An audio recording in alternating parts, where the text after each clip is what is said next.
plasticnews.com.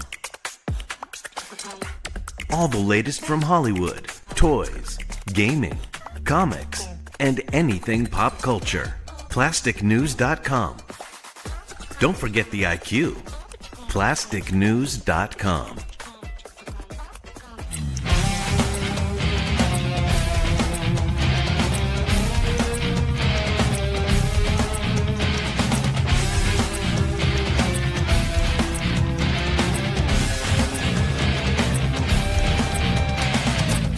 He was the first person to say, we should put comic books in plastic cases and grade them.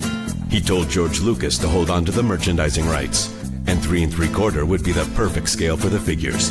When the owner of Playmates Toys asked him how to compete with the big guys, he gave him his extra copy of TMNT #1. He is the most important collector in the universe. I don't always need a grail, but when I do, I go to holygrailtoys.com. Keep hunting, my friend.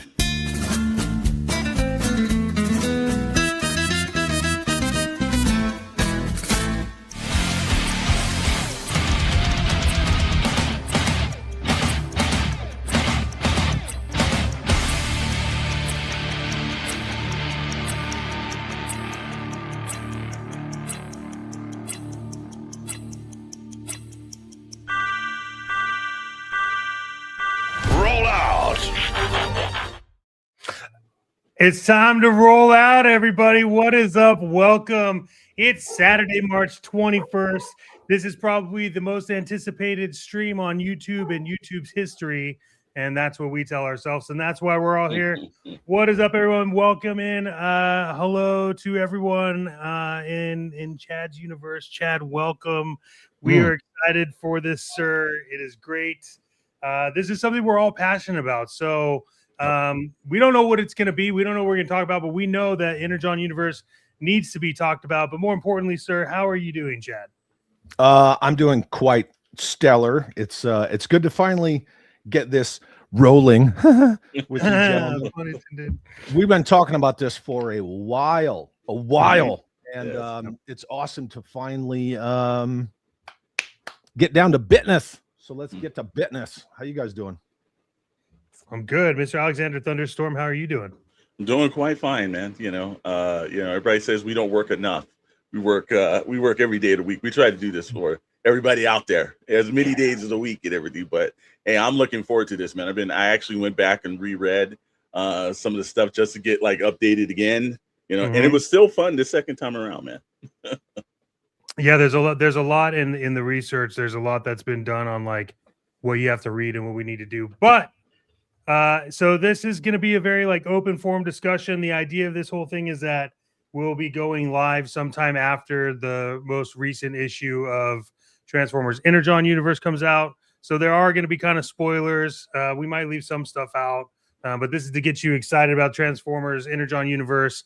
And there'll definitely be toy talk because we've talked about it. A lot of information on that. But more importantly, let's hit up the chats really quick just to see who's in here with us.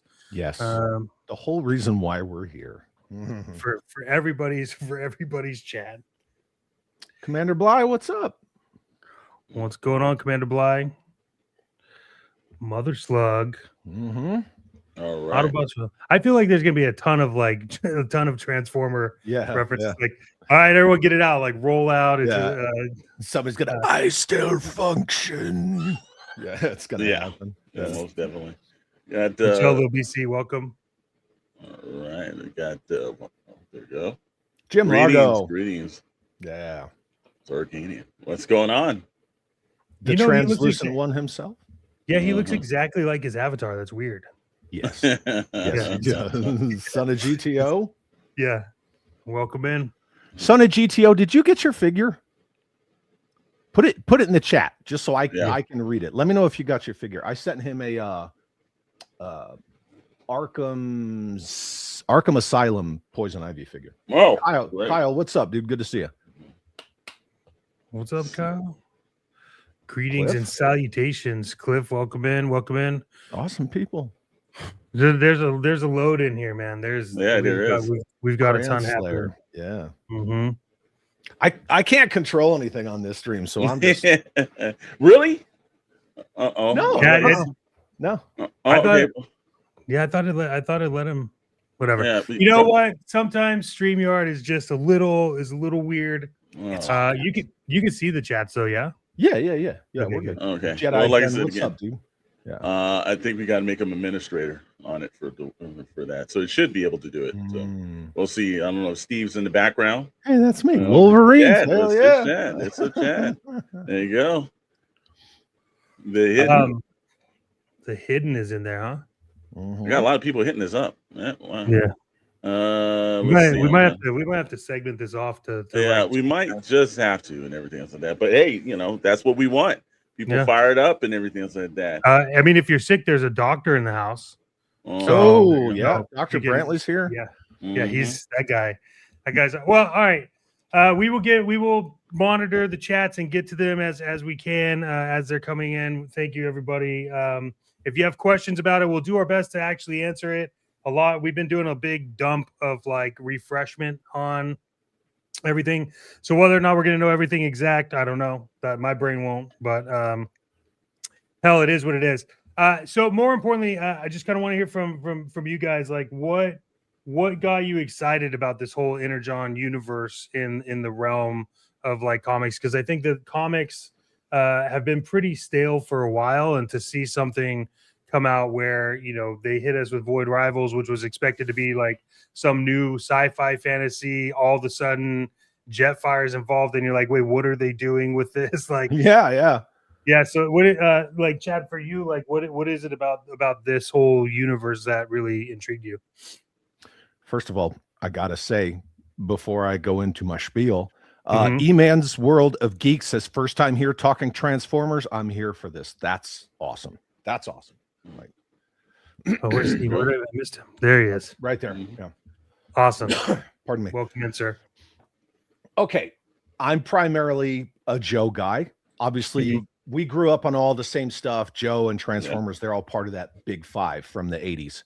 Yeah. To me, they've always gone hand in hand. Being a Joe guy, growing up as a kid, they always had Joe Transformer crossover stuff. I was aware of it. I knew that things were getting kind of revamped, and I didn't really pay attention until someone, and I can't remember, it's been a hot minute, but somebody said, dude, you got to read that Cobra Commander. Okay. And that's where I started, was Cobra Commander. And I've said this numerous times on my channel and other channels. If you had told me 5 years ago, right? Because the Energon Universe it's new, but it's not new. It's been around for a few years. If somebody had said to me 5 or 6 years ago, dude, they're going to completely kind of revamp the G.I. Joe Transformers lore and tie everything in, and then they're going to go interstellar with it with Void Rivals, and they're going to bring Cobra Law back, but they're going to do it in a way that makes not only the commander ruthless and calculating again, but also make Cobra Law make sense outside of like an Elseworld sort of a thing, which is the way I see the 87 animated movie. And oh, by the way, Megatron's there. And I'm like, okay, so they kind of take, certain hits from the first Bay Transformers movie, they built Hoover Dam around, what is he, NBE-1, right? Megatron. Right.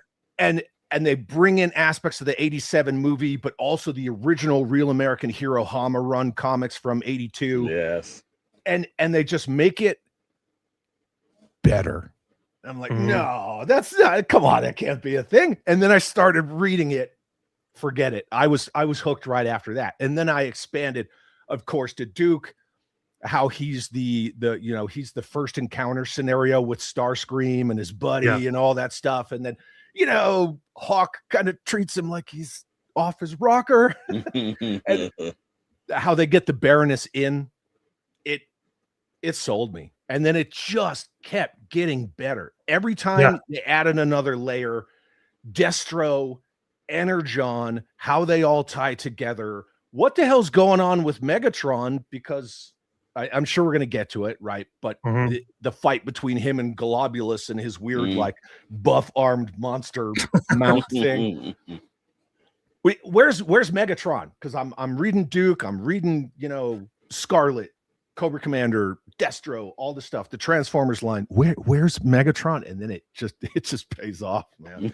So yeah, I couldn't be more into the Energon universe. I couldn't be more about it. Yeah, I think myself, I started reading because at first, I you know, I'm always a big artwork kind of dude, and you know, the first couple of issues in Transformers, it really didn't take me, so I said I'll blow it off. And then I heard Robert Kirkman was taking over for issue 25 of Transformers, and then Dan Moore and a couple other guys were jumping in. I was like, well, wait a minute, let me check this out. And I read 25, and I was like, I had to go back and do the whole deconstruction back to read everything else. And I was like, okay, I made a mistake from the beginning. I should have been reading this. Void Rivals is probably one of the best ways to start. Void Rivals #1, the best way to start a universe. I thought it was absolutely creative. If you watched the G1 Transformers, you understood about the entire thing of Jetfire being stranded on a planet. It kind of like, it felt familiar yet new. And then I started, I got into Duke, got into Cobra Commander. Then I started doing all the deep dives into, you know, reading the G.I. Joe. I just finished I think it's issue 19 with Roadblock in it. And I was like, wow, it just keeps getting better and better and better. That's very rare for that many books. And then you get M.A.S.K is going to show up. And you're like, uh-oh. Like, you can't keep giving me all this stuff at once. As soon as they kind of sprinkled in Matt Tracker, and it's the Revolution, you know, not the blonde-haired, blue-eyed Matt Tracker. It's the Revolution version, whatever. That's fine. That's not a big deal. I have other issues with that, but that has more to do with loyal subjects and Hasbro, and they don't control their pieces on the board to make like a unifying thing. But we'll get into that at some point too. Packers, Ken the Band, it's good to see you guys. But M.A.S.K always made sense in a shared universe because of the Energon technology. I think to that point too, like what they really, I don't know if it, I forget if it's issue 26 or 27 where we first see like the first thing of like what's actually going on with like M.A.S.K and like being built. And you kind of get introduced to like Miles Mayhem. Hey, chatting guys. That is wife mistress's birthday. Sorry, I didn't mean to cut you off. No, you're good. I love it. I think what excited me about it is like, you know, you had Duke and Cobra and everything, and then you had Void Rivals that was like this perceived sci-fi. But reality is Void Rivals is realistically like it is the glue for like the start of Energon Universe, right? Like you kick off, like you probably just got into Void Rivals, have no idea what the hell you're reading, and then it's like, okay, why is Jetfire in? You know what I mean? And it's just so it makes you go down this whole thing, and then I really love how they're writing Megatron. I think that you know the way that he's being written and what he's doing is kind of like. What's got me into the Energon universe is the fact that I feel like this is a mature version of Transformers. Could you do me a favor and star Mother Slug's comment about GoBots, and we can come back to that? Got it right there. Void Rivals is definitely the connective tissue. The way I appreciate the juxtaposition between Void Rivals and refreshing the whole Jetfire being gone, missing in action kind of a thing. It's the exact same as Cobra Commander, Globulus, that relationship, Megatron, but just different enough where it does feel you do have that familiarity, but you also you want more. So everything about it is freaking. Yeah, we're just gonna gush. We're gonna fanboy. Exactly. You know, it's the only time all of us ever fanboy out is like because there's really just so everyone knows too, like there's really it's very difficult to figure out how to structure this to talk about it because you start getting into whether it's Void Rivals or Duke or GH, whatever it is, it's all just kind of like leads into like, oh, and then this, and then this issue, and then that issue, and then voice. So realistically, like it's really easy to fan out on this because there's so much untapped market. And I think all of us have said it at one point in time in one cast somewhere down the line of like, why aren't you doing like toys for this universe? Yeah. Like, just why are you not, Yeah. So a couple things.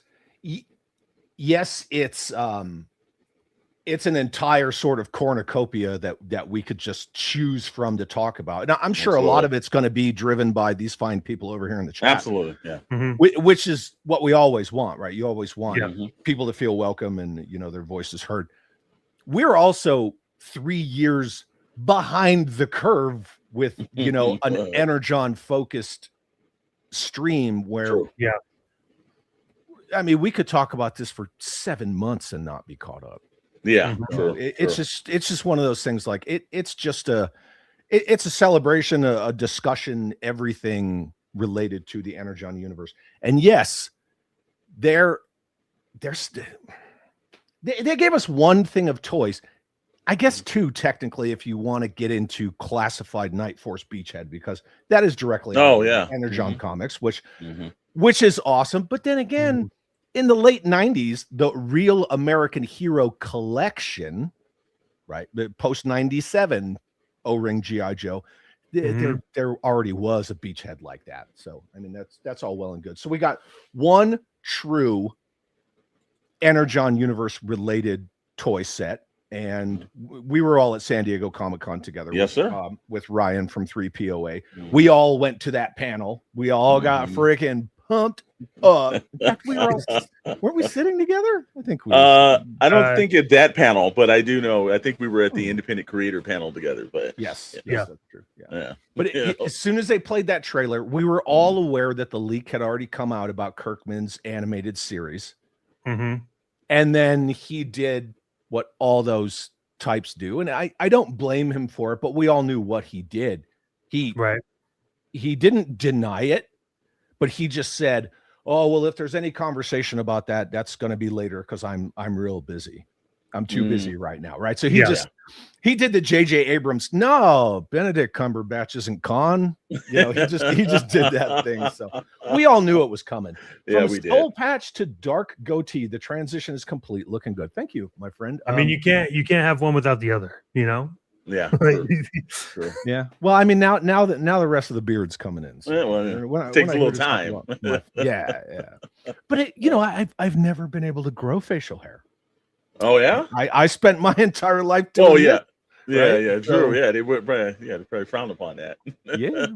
How far are you gonna let it go, man? Take a look at Chet. That's okay. There you go. Yeah. All right, I can I'm into dig it. that. I'm into it. I dig it. I'm going full beard, but because I'm not a hypocrite, I did grow my hair out because all of the bald dudes with beards in the toy collecting community.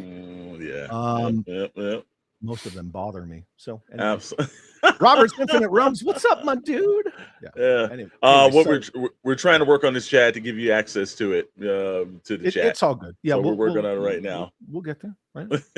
See, we establish the fighting position, then we improve upon the fighting position. Exactly. Always improving. Little Beastie says, my daughter wants an Energon bedspread. Where can I get one? You know what? This is the reason why we're doing the stream. It's because guess what? You should be able to get it. But there's none out there. I don't know if there's any any customers or anybody at SD or anything. So I'll look around for that, Michelle, because I would hope that somebody are firing up either through the legal way or the other way around. We'll find that out. Mother Slugger lets you know right here, chat. Handlebars. You know what? Here's the thing. I think excitement's I think Robert Kirkman did I read the Larry Hama run through the 80s. I liked his Devil's Due run when he transitioned over there from that. Well, I guess Image / then it went to Devil's Due. I didn't really like the IDW run. Enough said about that. You don't like Cobra Casino? Serpentor Khan and all that stuff. I was like, okay, Like the guys over the IDW, they figure out like what's the cheapest artist we can get and how can we not pay him, and then like that's going to establish the best work. No, that doesn't. Yeah. Then when I heard that it was up for grabs and Robert Kirkman was at it, and I was like, okay, well, you know, Walking Dead and everything, he's got a very good track record with franchises. I was not expecting what he did though. This raised the bar. I can more than understand why you know, the Hasbro went with him, because I know it was split between him and a couple other places they were seeing who was going to do it. Yeah. They made the right decision. And I also was wondering, because you and I both talked about this, chat, is that Hasbro doesn't like in any way, you know, celebrating anything or giving anybody their points. Hello, I made it in. This is, I'm interested in learning more about it. We're here to hopefully tell you more about it. Yeah, Dan's an awesome dude. We got a lot of great people in the chat. We do. Some of these bricks explode. And also, you know, member for 23 months. That's dedication right there. But you know, when they started putting on the live streams, because they rarely ever promoted the comics, and that's the one issue that I have with most of these conglomerates. When Warner Brothers, I'm like, you could put a comic trailer at the beginning of every film you do, but you don't. But you own this. Marvel could do more when it comes to Disney owning Marvel. They could put it in front of the films, get more people excited, get more things done in it. But they chose not to do this. Now you've gotten Hasbro that really kind of leaped on, and they were in their live streams on Hasbro Pulse and everything. It says not to cut the topic or the show in half, but I know who's everyone's favorite character in the EU. Okay. Well, you did. So congratulations to you. Way to just cut it in half. Way to go. Jerk. I'll go last. Yeah, but that's what kind of surprised me when it was on, like, you know, when they would do a Transformer live stream, or they would mention the comics. And I thought that was extremely interesting and everything. You've got a new member, sir. Right there. Wolverines. Hell yeah, Nico Tronus. He's been a member forever. So. You know, I mean, it just does that. You know, they'll do something membership related. It'll be like new member. Anyway. Yeah, I'll be honest really quick to answer the question. I don't know if I have a favorite character in the EU, and it's mostly due to the fact that they're blending so many together that I just haven't. Like, I'll be honest with you. Like, I'm a massive M.A.S.K fan, and so anytime stuff like the biggest surprise was, and this is a spoiler, but you know we're well into the series. Yeah. But the biggest surprise for me was when there was the reveal of like Miles Mayhem. Like that was, dude, I lost it. I was like, no way. And like, so I think that's like the big gotcha moment for me so far, because of how they've been able to like bleed that in. But again, you know, they're bringing life back to Cobra Law. Like all of this stuff that you just felt was kind of like dead is all kind of coming back. Is that Chad with the fresh goat tea? Hello everyone. I'm still at work, so I'll catch the replay. Have a great day. Thank you. Good to see you, dude. Appreciate that. Mother Slug, don't be sorry, man. That's what this is for. You know me, man. I just bust people's balls. Yeah. That's what this is for, right? We also let's hit back really quick. I know that we flagged one for Mother Slug earlier. Just curious, when is GoBots going to join talk about going insane with crossovers? I don't know. It's a great question to ask. I don't have a good answer for you on that. You know. Okay. Who owns Tonka? Oh, you own Tonka? No, Hasbro. I thought you meant who owns the original. No, I have GoBots.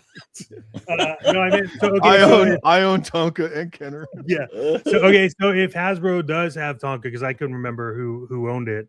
I mean, realistically, could they put like? Is it just not as a developed universe as Transformers when they bring GoBots in? Because if you've ever tried to play with a GoBots toy, I do own the Noids Zakanen. Psykill was in Transformers comics. Right. So Psykill exists in some capacity in the Transformers universe. So if the leader of the Renegades exists in some capacity, then it just goes, that maybe the rest of the Renegades are in there, Crasher and Tank and all of them. I would love to see the GoBots brought in. I would love to see it. I think that a lot of them are great characters. I think that Leader One could work in there. Yes, you would have to pick and choose. Scooter? Sure, But- why not? He could be Bumblebee's pal. I mean, you could bring in like Psykill and Tank, right? Yeah. And maybe Mhm. Tank is like Psykill's, like his muscle, the way that Storm Shadow was initially Cobra Commander's bodyguard. You could do something like that. At the end of the day, the way that they're tying all of these threads together so masterfully, I don't see an issue with them bringing in the GoBots. I think they could freaking nail it right out of the gate. And I would love to see it.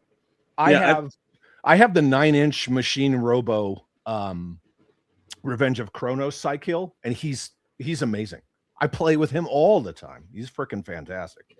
Yeah, I think what kills the GoBots, and I think the only problem is it's just the animated cartoon. I just think that that's the reference there. It's not the actual the figures themselves or anything. I think it's just the cartoon. It's such a contrast. But if you drop all that stuff down to Josh Williamson, Robert Kirkman, and the rest, you're going to get an updated version, and they have been needing an update because you're trapped in the 80s. So your mind, especially with Scooter, you're thinking of the 80s. Mhm. But which I would love to see what they would do with it in this point in the situation right now. Well, think about Crasher. Like she's a freaking maniac. Even in the cartoon, she was creepy, man. She was kind of scary. I think they could do a good job on her. The Hidden has a question also. Yeah, let me go back up to here. Go Cobra Commander one. Yeah. There it goes. Is Cobra Commander a practical terrorist compared to the real versions, given mature audiences like realism? I mean, did G.I. Joe create the word terror? Yeah. Terrorist. Well, that's the first time I remember as a child hearing it. Yeah. He's a megalomaniac. That's kind of like the best way to describe him. Yeah. Like he just wants to control. And it doesn't matter what it is. It's just that his issues with Globulus and with Cobra Law are that they're too narrow of focus. And the fact that they only want organic based technology is a hindrance. And it disgusts him. And he found this new technology that is superior. And he's shown them on numerous occasions it is superior. And they just don't want to play ball. So he kind of just wants to like kick rocks, and he wants to expand his reach, so to speak. But he's brutal, dude. He is beyond savage. Sorry. That's all right. Says, is that a good thing? And having a favorite character in the new universe. Sorry for all the different looks at things, but I really wound up when talking about something super. I got it, man. Yeah. No. That's why we're called fans, right? Fanatics. Yeah. You're supposed to be excited, but if you're not excited about it, then G.I. Joe, Transformers, and M.A.S.K is in trouble. So they most definitely want you to be excited about it. I think it's a good thing. I think it's I give them how they did Cobra Commander a different take on it. I know we've all had this one take that Hasbro has kind of hindered what it is, and I've always thought is that they're terrorists. They're supposed to be the worst of the worst. You're supposed to hate these characters. Yeah. And I don't understand from the IP standpoint of you trying to make a evil character likable. It's like, I want to, like, Darth Vader walking on screen. I hated that character. Scared the living hell out of me. Yeah. That's what they're supposed to do. That's why they used to put him in a hood. Yeah. It worked itself out. And again, it's like if the ideology behind it and everything else like that, you want to hate characters, make them in a way that they're supposed to be not like regular human beings. They're supposed to be worse than human beings. I think that they kind of write, like, if you look at how they, at least in my opinion, how they write Cobra Commander, like Globulus, like he never really like fully trusted Cobra Commander anyways, right? And then this guy is also sent somewhere, does this, like has all this stuff, and then is ultimately trying to get like executed by the guy that apparently gave him his start, right? So I think that you have he's very much, Chad, like what you said earlier, also mixed with like narcissism, because he has to have it. Yes. Like Cobra Commander has to be narcissistic, because so many people that either gave him his start, encounters, things like that. Hello, I have a question for you and your friends. And what's the next one? I found it. Okay. Yeah, I got it. There you go. It says, do you and your friends think Keanu Reeves would play a great Darth Raven from Star Wars Knights of the Old Republic?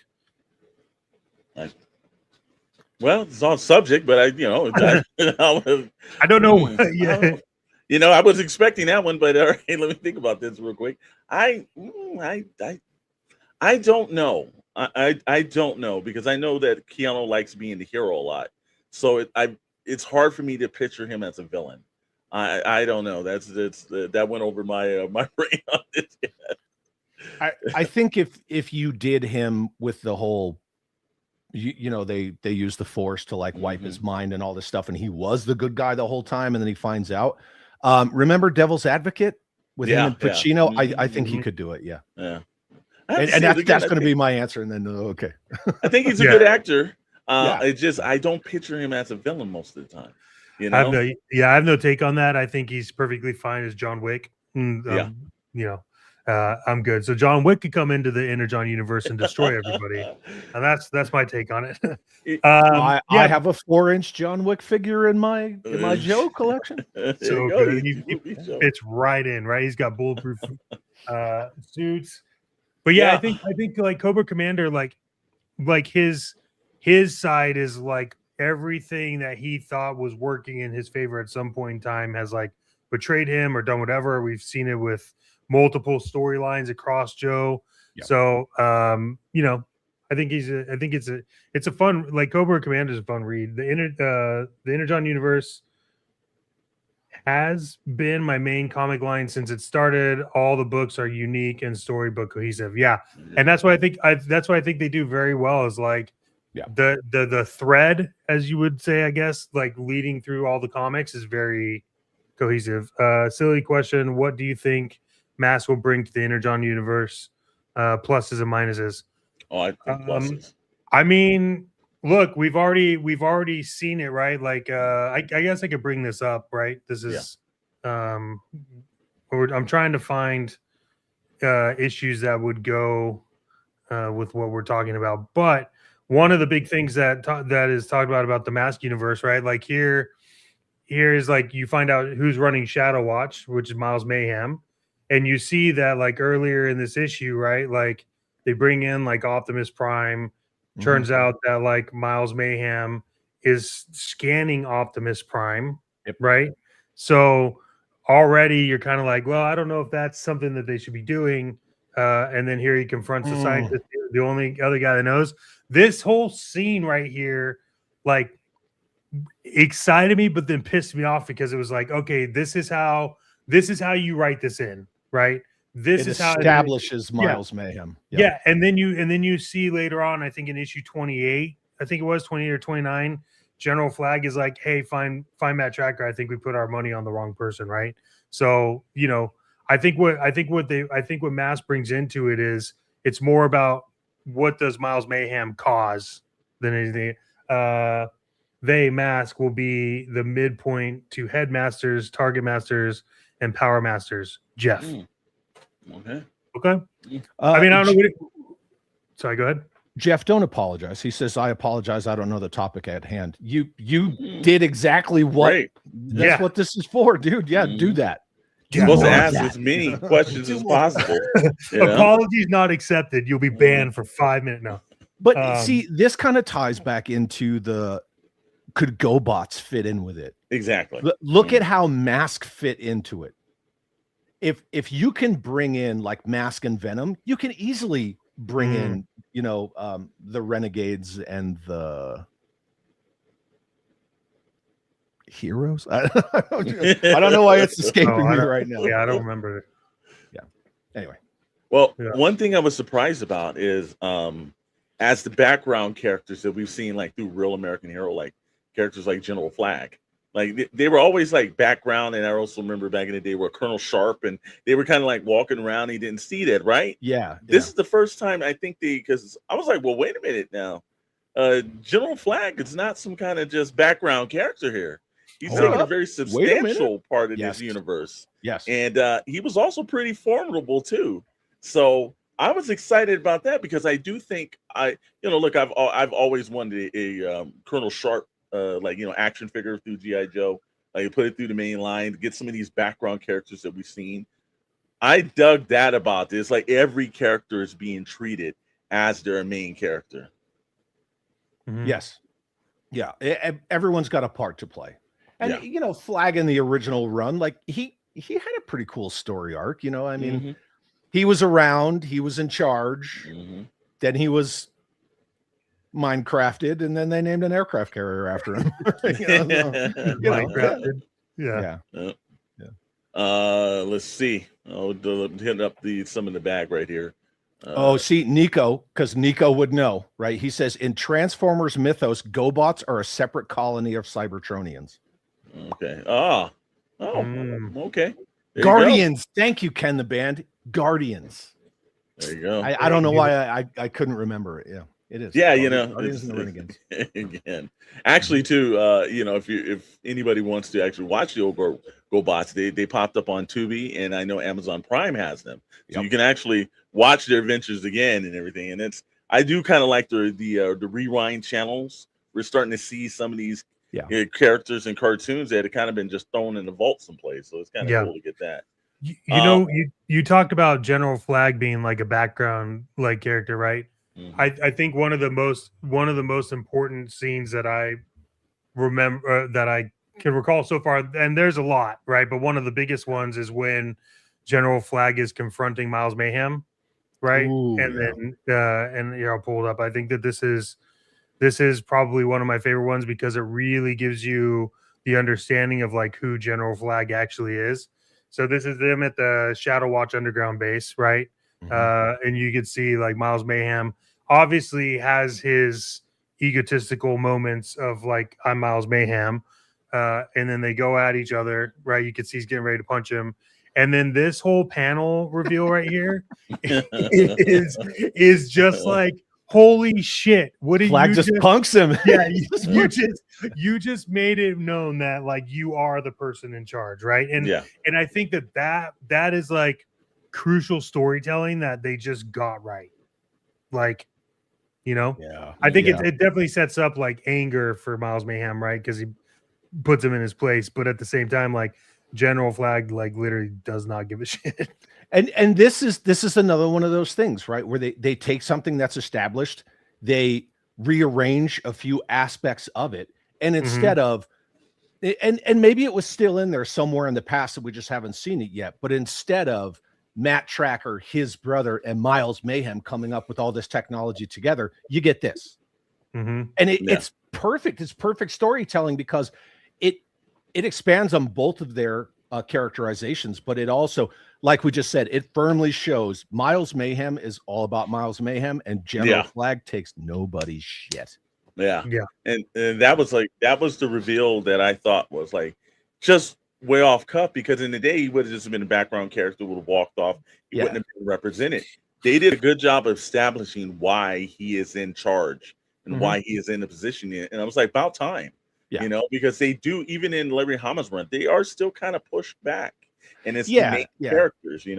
Flag really only had like two major moments in the original Hama run. I mean, he had a few minor ones, but major ones, like in issue 3. He pulls out his sidearm, and he chases down Cobra Commander, and he actually zings Cobra Commander on the visor. And then there was the other thing, right? The Minecrafting part.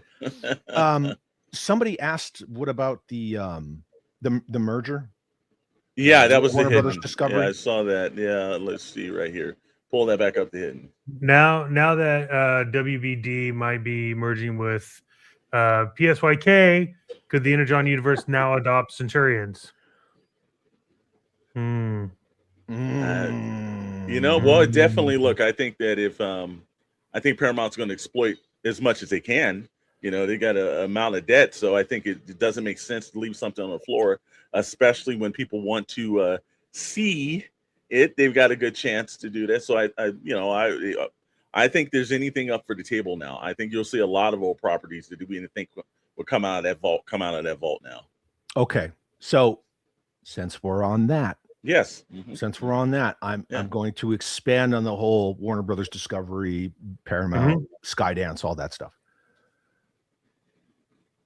We understand that Kirkman's doing an animated series. I'm thoroughly looking forward to it. I love Invincible, right? Obviously, it was the Walking Dead TV show that made the Walking Dead the phenomenon that it was. Right. We all saw War Machine 2026. Alan Ritchson, not Brad Pitt. We also know that there was an article that Max Landis was writing a G.I. Joe script, that Danny McBride was writing a separate G.I. Joe script. The Max Landis script is no longer a thing. And then it was just kind of left like that, you know, very ambiguous, just kind of, you know, Hollywood up in the air. When do you guys think, or do you think they're actually going to compound on these successes and do something with it other than an animated series? Do you think they will? I think like getting into like big screen, like live action type stuff, like or even something small, right? Because War Machine was Netflix. They could do something just Paramount Plus. Do you think they're going to do anything live action? I think yes. I think because of they're seeing you know, you want to see numbers. Comics is used as a farming ground. Yes. And the comics are doing well. And I think that, you know, now, you know, with things like this and everything that we're doing today, this is going to start being talked about a little bit more.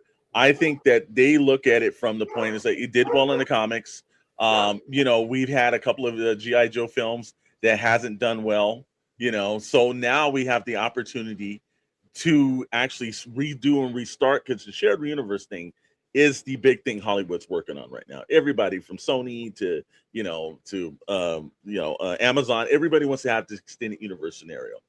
I do think and I'm hoping that they're smart enough to say Robert Kirkman, because at one time he was in the Paramount when Entertainment One and Paramount owned one another. He was in a think tank for them. Yeah. Yes. I think they will do that again, and I think that he's the perfect person to guide what's going on. He's got enough success, again, like you said, Invincible, The Walking Dead. He's got that cachet behind him. I think they will do it. So where I really think the Energon universe as a whole, whether it's Void Rivals, G.I. Joe, anything that's involved, like the whole EU, where I think it would really thrive is if they took it the same approach that they did with Halo, right? But actually like put time into it. How do you guys feel about the lack of Snake Eyes, Storm Shadow so far? Save for the Scarlet Run where a dude got called Tommy. I think it's a good thing. Love it. Yeah. I don't think that they should. I think that they have to be very reserved on those characters. Menjoza, what's up, dude? K-Mac, good to see you. Sorry, I didn't mean to interrupt. No, you're good. Do it. I think that, look, Snake Eyes is obviously G.I. Joe's most popular character. Hasbro is always going to lean on Snake Eyes, but at some point, the whole G.I. Jesus thing, it turns people off. Like, everyone will reach some kind of Snake Eyes burnout at some point. Like, he's just the MacGuffin of everything. Like, you need a mission done? Send Snake Eyes, you know, and yeah.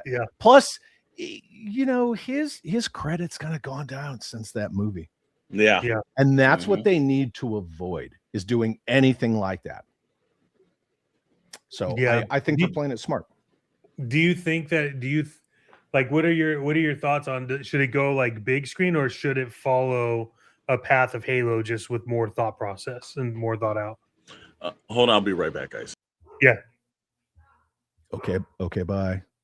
See you guys. See you. Screw you guys, I'm going home. This topic sucks. No. So do you think that it, like, would it be smart to do a smaller release? And I say that, but you know, the company is a company. Like, would it be smart to do that with it where it's like a Halo type of release, or you know, like what are your thoughts on where it could get the most steam? I mean, that's a whole can of worms. Yeah. What I would say, I wouldn't do, you know, like an episodic kind of series thing. I think that there's arguments to be made for a G.I. Joe period piece, kind of like the Unit, where depending on the operating environment they go to, just kind of make it like the Special Missions comics, where wherever environment they go to, oh, we're going to the Arctic, hey, here's snow job. You know, oh, we're going to the jungle, hey, here's Recondo. Yeah. You could do an episodic show like that. I think, look, after watching War Machine, I think a lot of my perspectives have shifted. I think that if they did something like a War Machine, which, I mean, really, 81 could easily be Duke. Absolutely. If you did something like that, if you did a very tightly focused, character driven sort of story, to me, that's the brilliance of War Machine. It's really just like, there's this thing, we don't know where it came from, it's hunting us and we got to go. Yeah, and like, it's perfect. You know, I think that if they did sort of a starting off point, a jumping off point, make it a movie, sure, put it on Paramount Plus, let it get that word of mouth, that buzz, and then that way you make it on a smaller budget. If it doesn't do fantastic, then maybe you shift the focus over to the Transformers, and then sure, you put that on the big screen.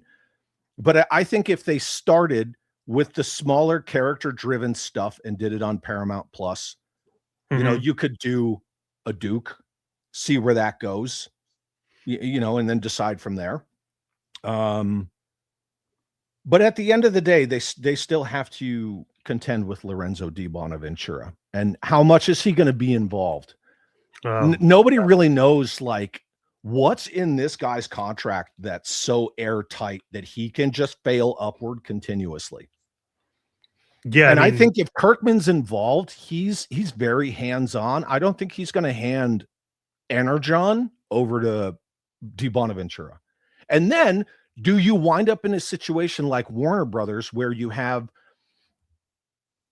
did, right? You had Snyderverse, you know, the DCEU, but then you got, you know, the Joker movie and the Pattinson Batman movie coming in.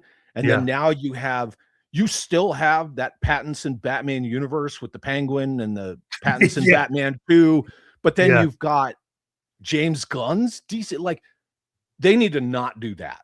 So I think they all got to get together and they got to come up with a plan. But I have not seen Kirkman really stumble.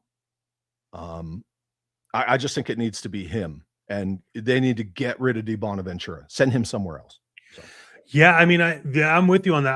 I have zero understanding of exactly like you said. Like, you've just not been doing anything good and just moving up. Like, no. and like, yeah, I think Kirkman would take the EU and run before handing it over. And I think that what Nico's saying here, a Dreadnought live action series would be an easy way to walk into an EU live action. Yeah. They're mercenaries. Let them do mercenary stuff, but you have to walk that line where they're not good guys. Yeah. You know, maybe you could kind of lean toward an anti-hero sort of a thing, but I don't want to like the Dreadnoughts. I mean, I want to find them like entertaining and funny in like a ridiculous, retarded, sad way. So you want a Cold Slither live action? I'm leaving. Agreed. But why? Okay. Yeah. Yeah. Okay. Bye. Why start with Duke if fans are getting an Energon Skybound animated cartoon for mature audiences? Why not start with Colt's original team? Well, I think you have to update them. So I think you make it more of a period piece with that. I think if you start, But that's also the thing. The original team in regard to Energon is not the original team. Yeah, Right. exactly. It's not the original team at all. In fact, like, yeah, Scarlet's there, but she's not there. You know what I mean? And Flint's there. Now that it's a little further down the line, like now you're seeing establishment of teams, but Beachhead and Flint are more important than, say, you know, half of the original 13. Yeah. You know, like take Zap or, you know, several others, Steeler. No, you got Beachhead, Flint, Clutch for sure. He was one of the original 13. Duke wasn't original 13. Duke didn't even come into the comics until issue 24 when they were at a funeral. So like that's the thing that I think a lot of people, you know, they're either stuck in the Sunbow cartoons or in the later Joe stuff where, you know, 500 characters are established. Duke was not even a thing for like the first almost 2 years. So it was Hawk. Hawk Show, Stalker number 2. Yeah, and I was just about to get to that. Like, you know, I think you know, I haven't seen him that much in this Energon, but I know they're going to save him because again, we just recently saw Roadblock pop up. So I can't wait to see what they do with Stalker and if he's more towards Larry Hama's vision of what Stalker was, or is it going to be more like the Sunbow version where he was more integrated to a background character again? You know, the little stuff that's been referenced and whatnot, I kind of see him OG Larry Hama, but a little more, I don't want to say bloodthirsty, but cold. Yeah, you know, just a little colder about it. That and that's just from the little drops here and there. So I don't know. All right, well, we're going to talk about the thing in the room that I think everybody else also shy away from, the Matt Tracker issue. We've seen him. He's going to pop up. He actually is popping up in G.I. Joe. Now, I'm an opponent of, if it's going to make a character better, you make a character better. I don't ever have a problem with that. I do have a problem with, I didn't think that they needed to make the switch from Matt Tracker's. You know, we're going to talk about, you know, race swapping on this, because I don't, from Chet Tracker to Alex Tracker. Yeah, I don't.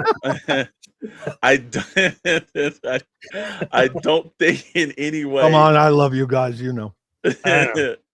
I don't think in any way they should have done that. You know, I think they need to shy away. I think there's a reason why the characters work for what they work. Every now and then, I do understand if it does and it ties in to make the storyline better. But you've got 40 years of and a bunch of characters you did. Now I know you did this for the IDW run. Now I'm interested to see what they do with the Energon, because obviously they've shown a glimpse of it.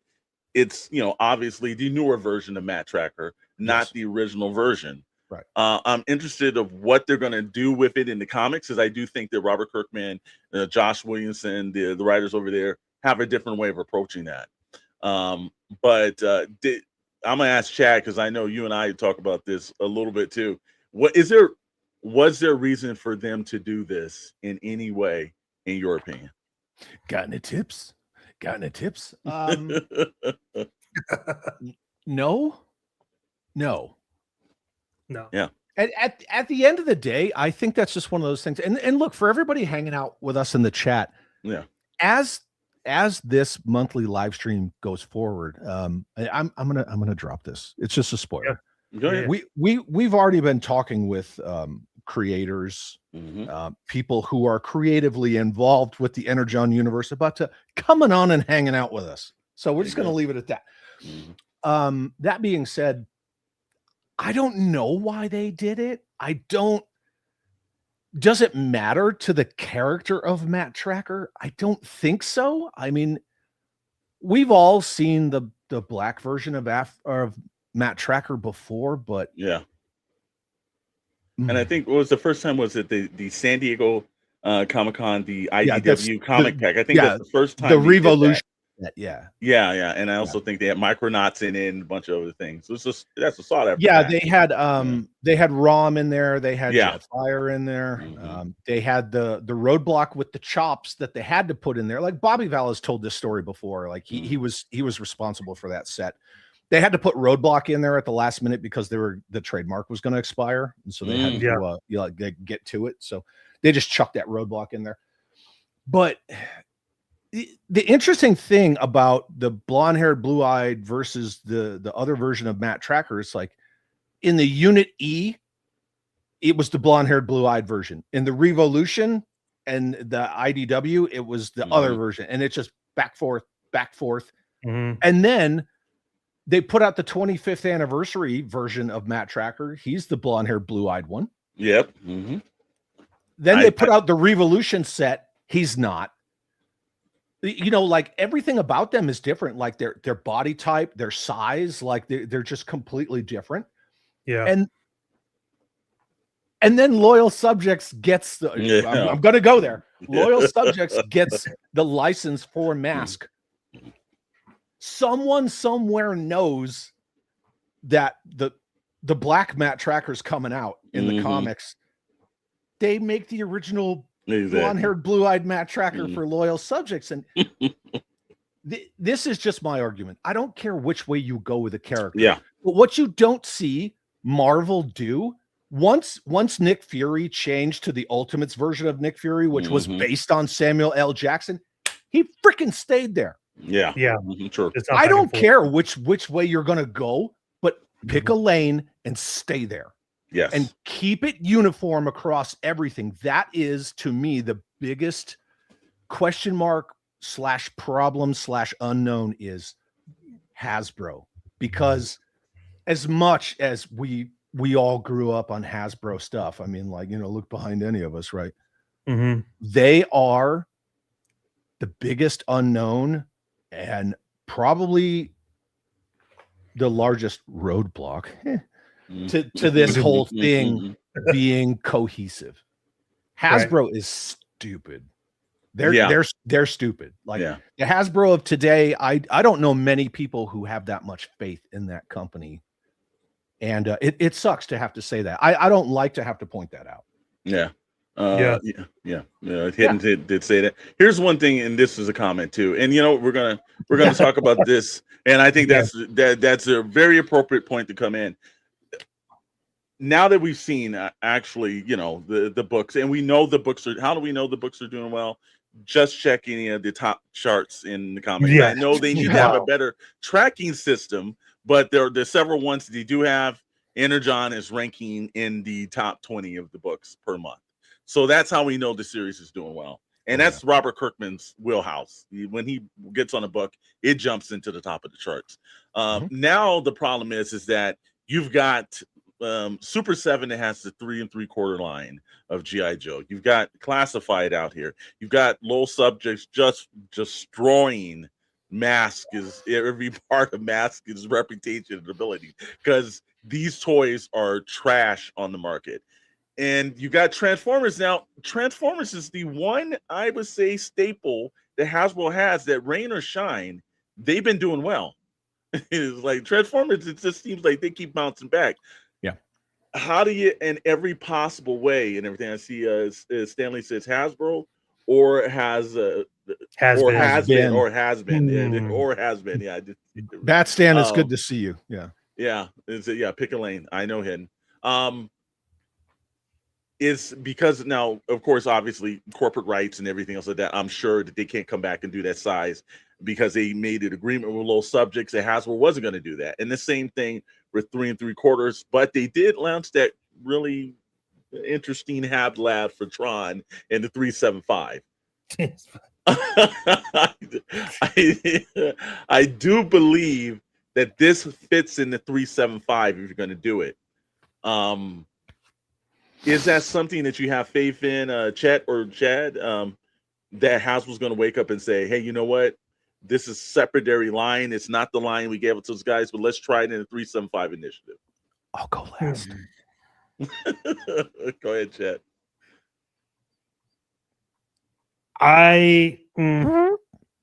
Yep, pretty much. Look, I think okay. I live off the business side of the toy industry. I love it. It's fantastic. What I will say is this: is that if you make a statement and then as you're talking, with the real Matt Tracker, please stand up. Really quick on the Matt Tracker thing too. Like, remember that was like I think 2016, and who was it? It was Brandon Easton is the one that wrote that. Yeah, I remember he said that he Comic just book. wanted to see a black man as a hero, not a sidekick. That's the whole reason why he did that. So, which is fine. It's great. Hasbro embraced it. And then they said, hey, yes, it's going to be Black Matt Tracker. Totally fine. But then to your guys' points, okay, well, now, but Loyal Subject is doing White Matt Tracker. This other Matt Tracker. It's like, so you released it as a, anyways.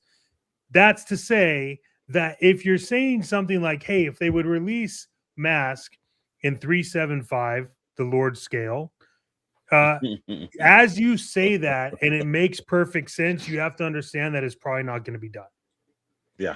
Because I think if they did, I would love for them to kickstart that 375 line, not with Tron, but with M.A.S.K, just leveling it up a little bit. And we've talked about this. Like I have one of Ace's like Thunder, and so it's like it's great. It's 375. It's fantastic. It's the right scale. Gullwing. Yeah, the Gullwing. Yeah, the Gullwing. Yeah, and I'm gonna get into that when it's my go. It's your go because okay. Yeah. Hold on. First of all, no, God, no, I hate that. Please don't. First of all, I think that look, if you want to make I'm just going to call him Black Tracker. This Black Tracker. If you want to make Matt Black Tracker, that's fine. Yeah. But to say I wanted to see a black man as the hero rather than a sidekick, all that shows to me is you don't understand how teams work. Everyone is important in a team. That's the hubris of Snake Eyes, right? That's the problem there. Exactly. Everyone is important in a team. It's not just, well, I'm the leader. I'm the hero. Like, if you wanted to make a black dude the leader of the team, cool. But don't say the hero, because Hondo is just as important as Matt Tracker. Yeah, exactly. Bruce Sato is just as important as Brad Turner. So I don't want to hear that bullshit in the first place. Anyway, moving on from that.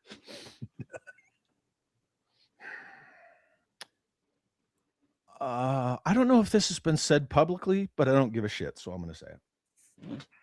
Ace fought.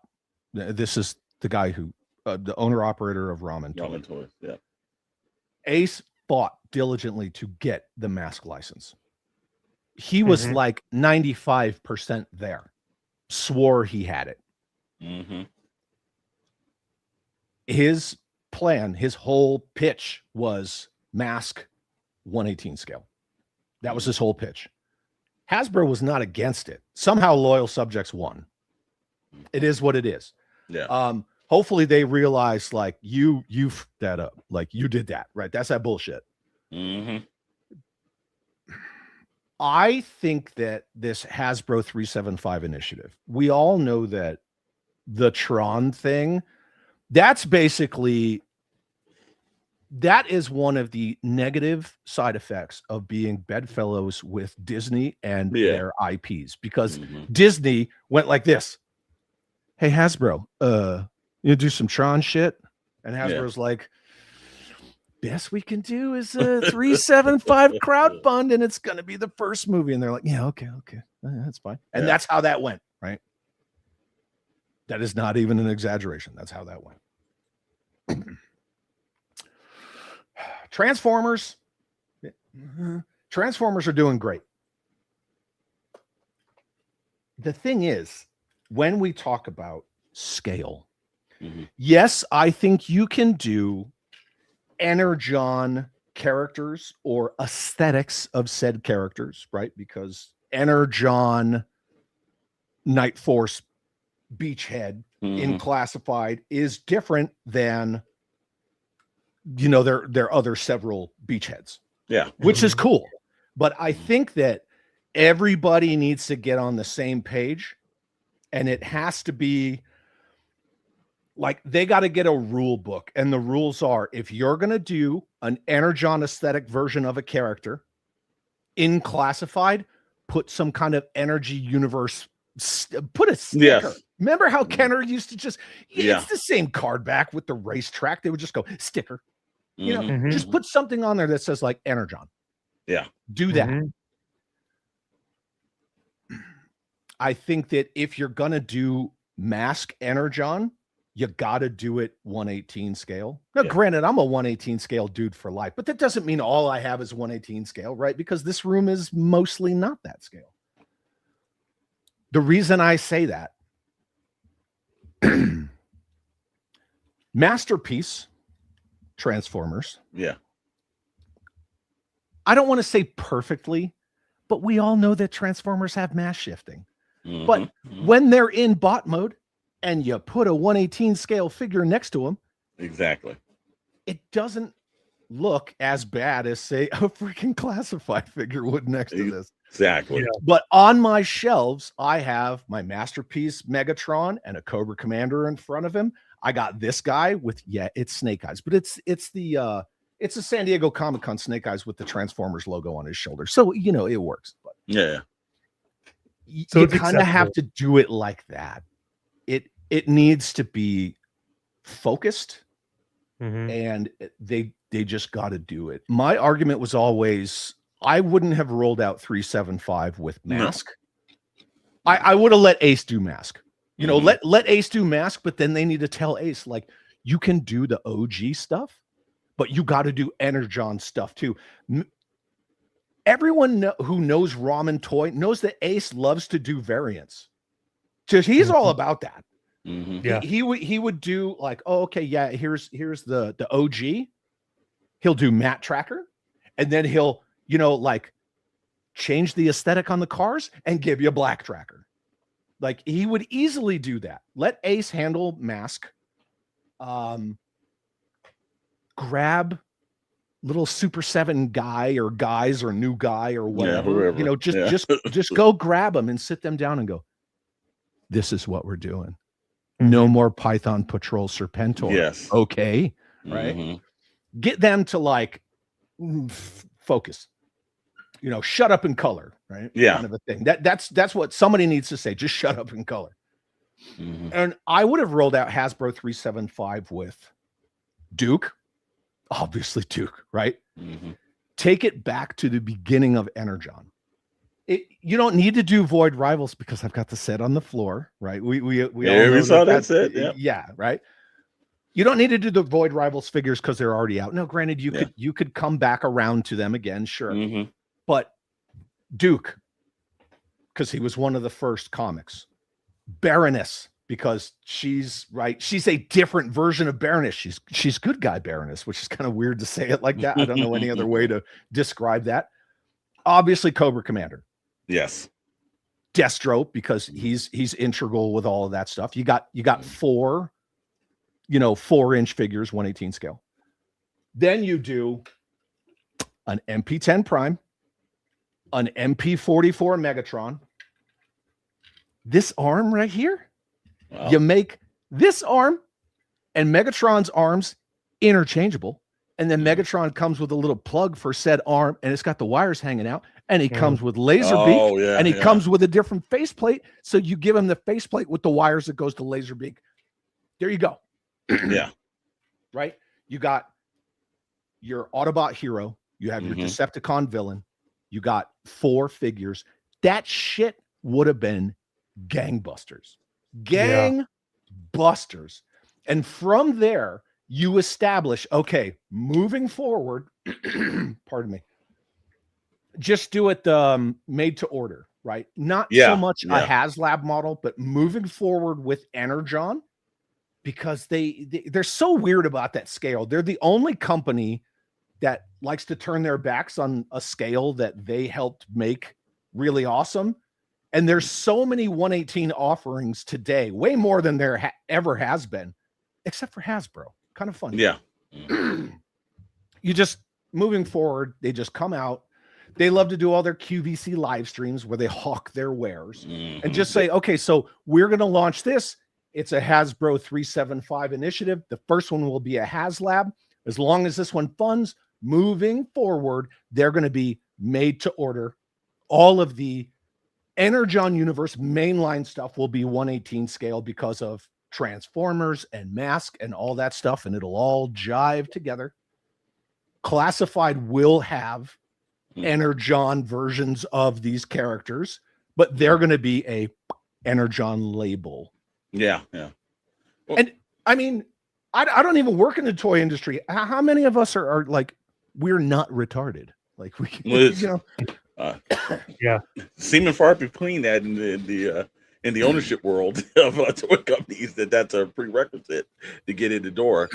But and you know, like the mole rats, right? They did run that with the whole Energon scenario and everything else, but then it kind of just like they did it and then they let it go. Yeah, and it was very much just like they would only, when they were talking about the mole rat figure, like, oh, look at this new character, and yeah, this is part of the whole dark energy. She kept saying dark energy, dark energy, and I'm like, what is dark? I know what the Energon universe is, and she just kept saying dark Energon, and I'm like, I mean, if you can't say XH1 Dragonfly easily, like maybe talk less. And I'm not trying to pick on anybody, but yeah. I think it was because of that Transformers Prime series, and it was the one that was started on their network, the Hub. That's probably like the freshest thing in their mind. It was always referred Dark Energon, Dark Energon, Dark Energon. There was probably some idiot intern that was like, yeah, just say Dark Energon. Yeah. It means bad. Done. But yeah, no, I think you're right. I think the 375 initiative could do that and look, people want to see Hasbro do the 3 3/4 because it looks better than the 3 3/4 stuff that, you know, because I don't care what Super 7 does. I don't care what the sculpting, whatever they do. Somehow their 375 figures just don't look right. I don't know what it is. Something's off with it. It seems like they're more bootleg than actually legitimate. The Super 7 figures I have, lay off me, I'm starving. I had several. I have a bunch of them. That's fine. Yeah, they're much more like Leonard the Core. Large barrel chest, little skinny legs, and I have a lot of Leonard the Core, so I'm not dogging on any of it. It's just an observation. Granted, at the end of the day, if it's an opinion, but I think what a lot of people miss with those Tron figures, you know. So first of all, they said Hasbro 375. Hell yeah, brother. The Lord Scale welcomes all. They should not. Whoever named shit at Hasbro should have been fired a long time ago. Think back to the Walmart Retro. When they first announced that, and everybody's like, oh man, Hasbro's bringing back O-rings. And here's the thing. For any of us who have been collectors for a while, we all remember the friggin' hype when they said that. People were like, yes, O-ring Joes are coming back. But they weren't. The problem is the Star Wars 5PO retro line was already out. And as soon as they announced the Retro Joe, Walmart exclusive, everybody, they associated retro with O-ring because that was the Retro Joes. It was just 50th anniversary re-releases at first. I got it. They should not call Hasbro 375 Hasbro 375 because those Tron figures, those are modern construction 4.015 inch figures. They are not 3.75 inches. And plus 3.75 inches, that's your anchor. That's your hero. Luke was 3.75 inches. Vader was not. Yoda was not. R2-D2 was not. Chewbacca was not, etc., etc., etc. Just Luke. Yeah. Now, they should never have called that Hasbro 375. It should have just been like Hasbro 118. Yeah. And then just leave it at that. Yeah. Right? Because they are, you can't even say true 118 scale because we can all actually each other all day. They could have just called it Hasbro 118. Yeah. Or they could have called it Hasbro TLS, the Lord's Scale. That would cool. That's trademark, bro. They would have to, they're not going to pay. They'd have to fight me in the parking lot. Yeah. No, yes, I agree. It should have been like Hasbro 118. mean to, Chad, but maybe this stream would be very appropriate time to open that present you have. No, I'm doing it tomorrow, dude. Yeah, you got to leave something for. I'm doing it tomorrow on the member stream, dude. Yeah. No one controls chat. Yeah, that's true. That's true. No, and in fact, people are going to find that out tomorrow. So we're going to leave it at that. But with which to mention everything too. If you guys are popped in and you're popped in on our channel, make sure you guys are going over to It's Chad's channel and subscribing to him and everything. He does have stuff. You know, I know you guys all mentioned the syndicate when we're on our own network and everything, but Sunday, Chad's working his magic on Sundays and his member streams, and I'm always in it. I know a bunch of you guys are in it. Yes. You guys should be definitely getting in that because it's more raw, untapped chat and the member stuff is more toys. Yes, it is. Yeah, but also, hey man, the live streams that you've been doing for the video game stuff too. Also, but make sure you guys are actually subscribing over there right now. Most definitely, we want to see that cross pollination and everything because again, you can't get the Lord scale here. You can get it there. Yeah, and that's kind of the thing. So we were talking about the toys, et cetera, et cetera. You guys were at San Diego Comic-Con. We all had a blast. We had tacos. It was fantastic. We did.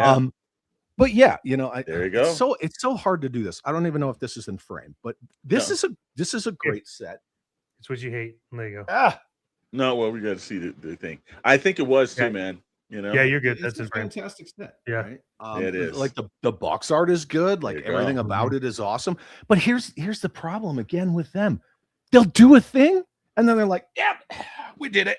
Yeah, it's moving on. Why are you just doing one-offs? Yeah, like you could do. It's like, did you read Void Rivals? Because there's a lot more you could keep releasing from this. Nobody pushed Chad in the corner. Yeah, that's true. Yeah, man, I think that's unfortunately the reason why I didn't get that Void Rivals collection was because I felt like it was going to be the only one they were going to do. So, you know what? I just at the time I hadn't read when we were in San Diego. I hadn't read Void Rivals. I wasn't really into Energon. I thought it was a cool set, and the one thing I did like about Hasbro, and again, we can kick people's ass on what's great and what's not. Their San Diego setup was one of the better of San Diego Comic-Con. You were to get in line, pay, get what you wanted, and it wasn't like a bunch of BS that you got from like M.A.S.K or the Four Horsemen when we went over to their lines. There was it was a little bit, but not as bad though, man. No, but the big thing is you waited in the queue line to get into the actual line. Exactly. And when you get into the queue line, they give you the thing, the little hard card stock where you can check off what you want, but they don't tell you what's there. Yeah. You got to wait until you get into the main line and the dude at the little desk looks at your thing. And he friggin' told me that half the shit that I checked off was sold out for the day.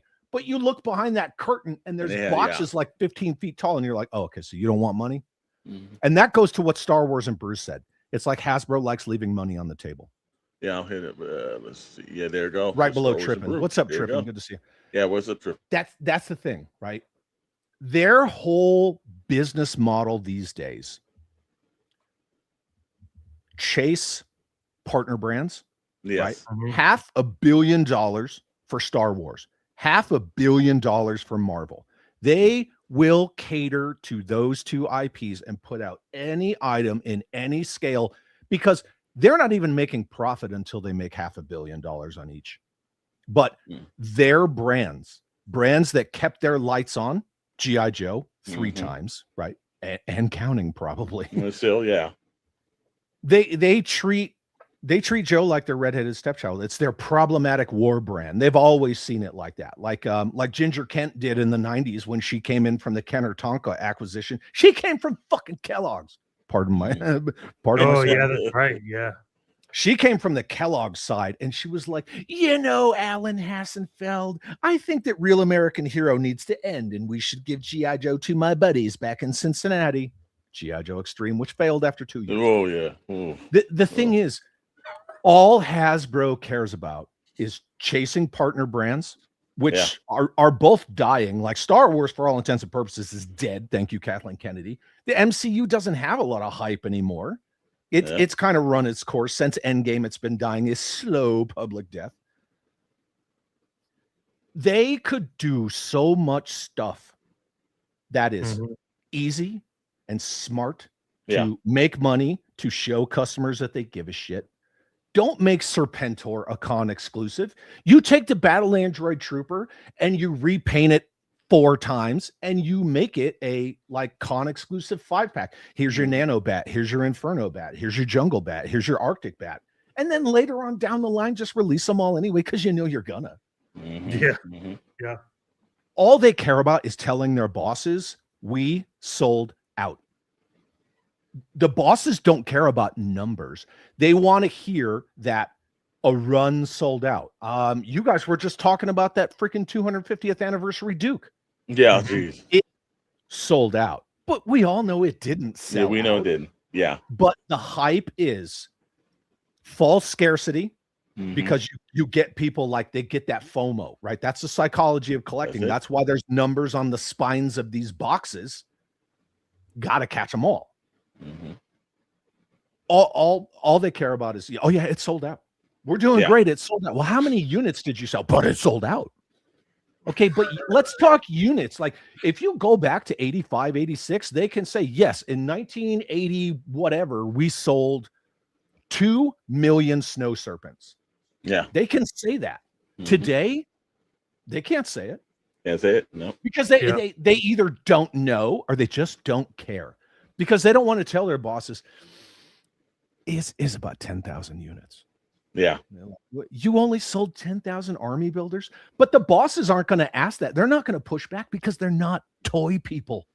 Yeah. They're college, Ivy League, Excel spreadsheet people. Anyway, okay, I'm done.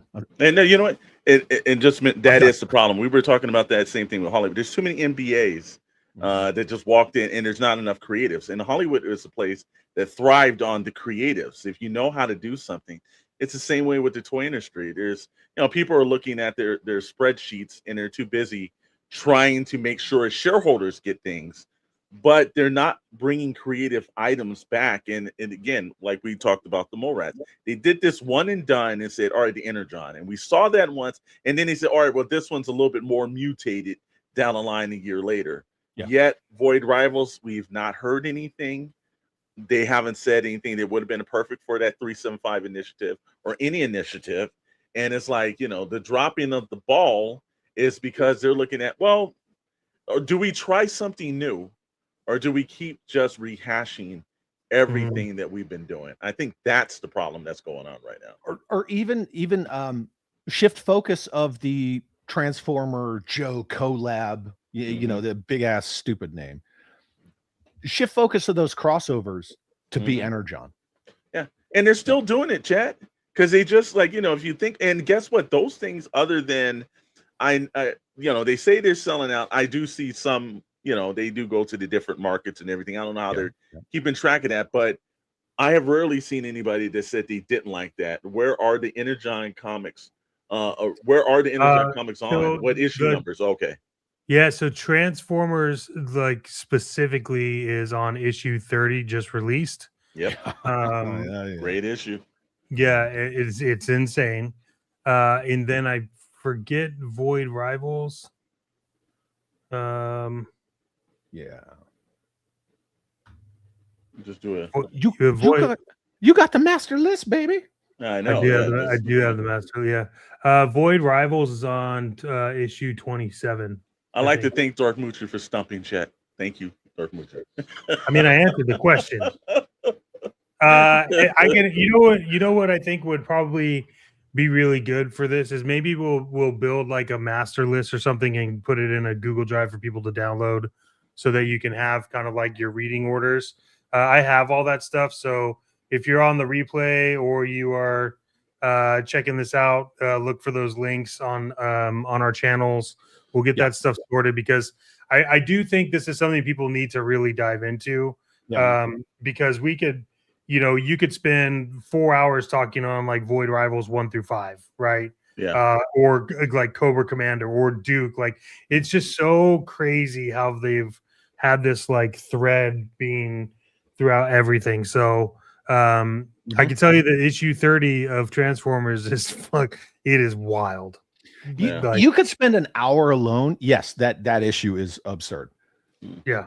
But you could spend an hour alone just talking about all the little quintesson mentions and, you know, in just the first couple issues of Void Rivals alone. Yeah. And I give him credit where it's like Void Rivals, if you watch the G1, the one where Jetfire appear, it's kind of it's kind of in every way similar to that. His is the explanation of why, and it works in good. It pays homage of something he did before, yet also updates and moves it in a great direction. And I think that works. Also, we want to tell everybody, make sure that the one reason we want you guys to go into the physical comic book stores, we want you guys to find one in your local area and go in and pick this up. I understand if you're in an area you need to do it digitally, that's fine. But we're just trying to get you guys to go to some great shops. I have one out here. I go to Dicker's Comics in Hemet, California out here. Ambrose and Ambrose Jr. run the place. Always fun interactions going there. Chat, what's your favorite comic book store did you go to? There's a place in Albuquerque, New Mexico that is called Astro Zombies, and they do comics, collectible toys, vinyl, you know, records for you people. There you go. Yeah, awesome place. I got a box there. I pick up the individual issues, and like Robert's Infinite Realm says, whenever they come out, I get the collected volumes as well. But I gotta say, digital's great because we all read them on digital, right? That's awesome because you have it in mobile. But I will never back down from physical media as king. I mean, I buy physical, but I also have all of the digital, and that's solely because Astro Zombies kicks ass. I took him there. I love the digital. There's a really good app that I strongly suggest everyone use. It's I think it's only like iOS, so on Mac or iPhone, iPad, it's called Panels. But there are some great there's some like great ones to read. But I would strongly encourage you buy the physical, and then for me the digital is solely because if I travel, I don't want to carry all my books. That's literally it, right? Like I don't want to get them dirty. Like it's a problem I have, but so grab that physical stuff. I have an iPad that's only for like YouTube comics, and that's like it. Yep. Maybe if I want to rewatch War Machine, I'll chuck it on. Jim Largo is asking, Chad, could Sergeant Savage, talking about Ginger Kent and Real American Hero, could Sergeant Savage see some love in the Energon universe, or would that be jumping the shark, aka Fonzie? See, that's a good question, because Jim Largo's not the first one to bring up something in this vein. I am not in a giving vein this day. When is enough enough? When is too much too much?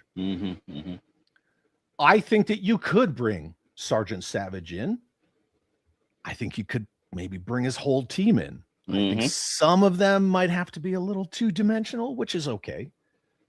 I would not go the super soldier Captain America. I think we've seen enough of the Energon universe taking established characterizations and just putting enough of a twist on them to make them new and exciting. I think they have shown they are more than capable to take a character like Sergeant Savage and his Screaming Eagles, make them a sub team. I mean, because Energon has established Night Force as something familiar yet a little bit different. I think you could establish the Screaming Eagles just like you could the Guardians and the Renegades from GoBots. But at the same time, there is that invisible line of death. When you cross it, that's it. Like, yes, you jumped the shark, you broke the formula. But I don't see that Energon couldn't be that, that Hasbro property kind of kitchen sink. Right. I don't see that it couldn't be, but at the same time, remember when I don't know what's up with me today. I'm sorry. Do you guys remember when Masters of the Universe, which was a kitchen sink line, right? You got swords, sandals, sorcery, like space age technology. Yeah. Prince Adam. Yeah, but then you get to like snout spout. Yeah. And you're just like, oh, or hose nose, whatever you want to call them. Pick your poison. There's that invisible line of death. And I think as long as they're very cognizant of that, yeah, you could bring a Sergeant Savage in. Yeah, like I think so. Even you could have freaking Hawk or Duke or Scarlet. Just like in the Scarlet comics, like Jeffy said earlier, there was mention to a character named Tommy. Everybody knows that's Tommy Arashikage. But all they got to do is make mention to like something about, give it to the Screaming Eagles. Yeah, exactly. Get Savage on the comms because we got to put his Screaming Eagles on this mission. Boop. Well, it's just a little Easter egg, and then maybe they show up later. I'll trust what Kirkman will do because they've been right on the pulse of what they should do to update those characters. And I think it wouldn't be, look, he's playing from a card deck that, it's not a safe one. He kind of took one like, let me just roll my version of what I think this should be.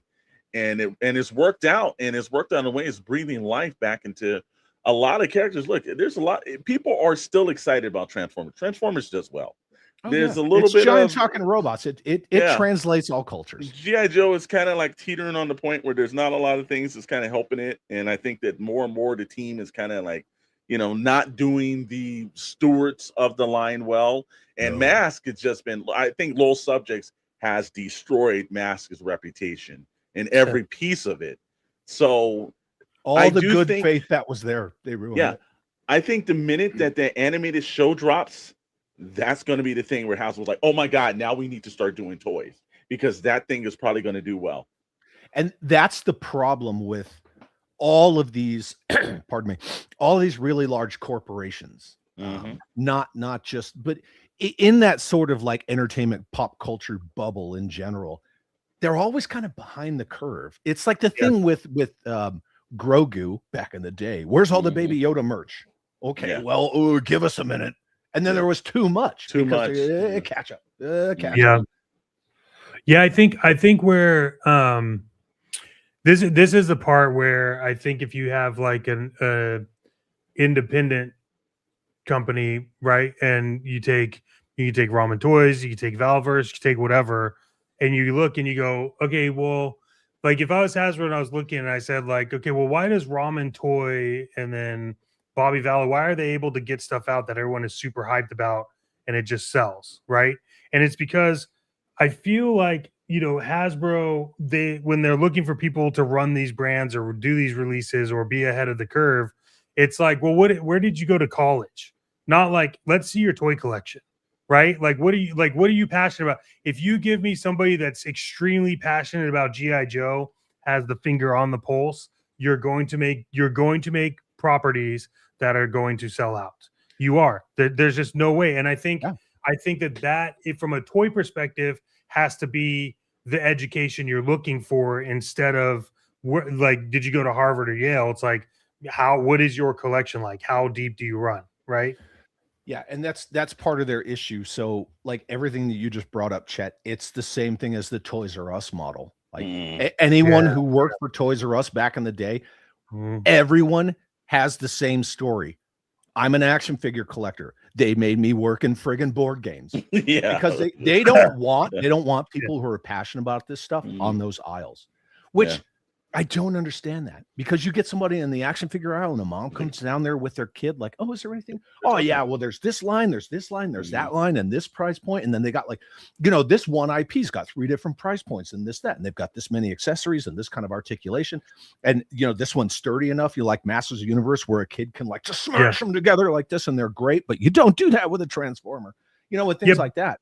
But that's like to your point, like, and I don't mean to interrupt, but like, that's exactly like the problem is like what you just said. You've just connected with the parent, but then now you're like, oh, I can connect with your kid too. Trust me. And like, now you just sold the kid. Like you've just done both. And the problem is they have too many levels and too much red tape.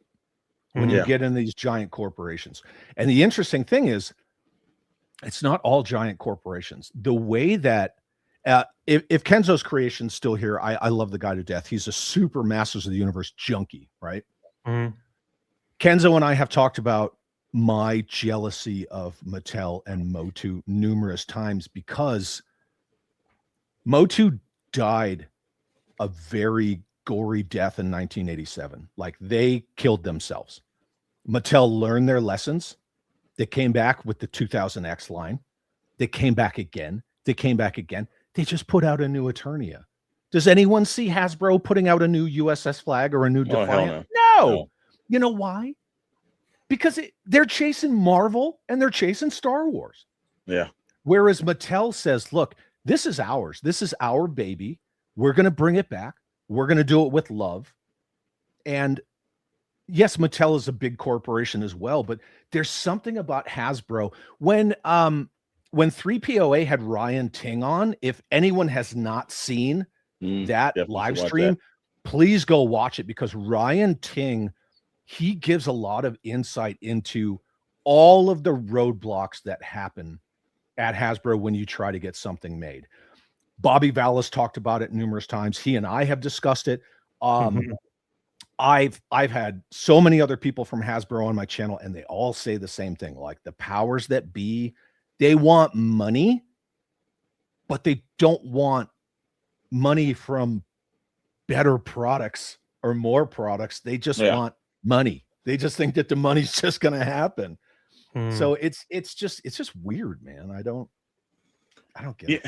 Yeah, it's different, but again, that's just why we're sitting here. We're doing this is to get people more hyped into it. And I'm glad that we're going to get some people. And I saw some things where one comment was, there was a comic book store 1 hour and 2 minutes away from me. Yeah, we don't expect people. Again, I know there's certain areas and certain situations where you can't get to it. You were just saying if it's easily accessible to you.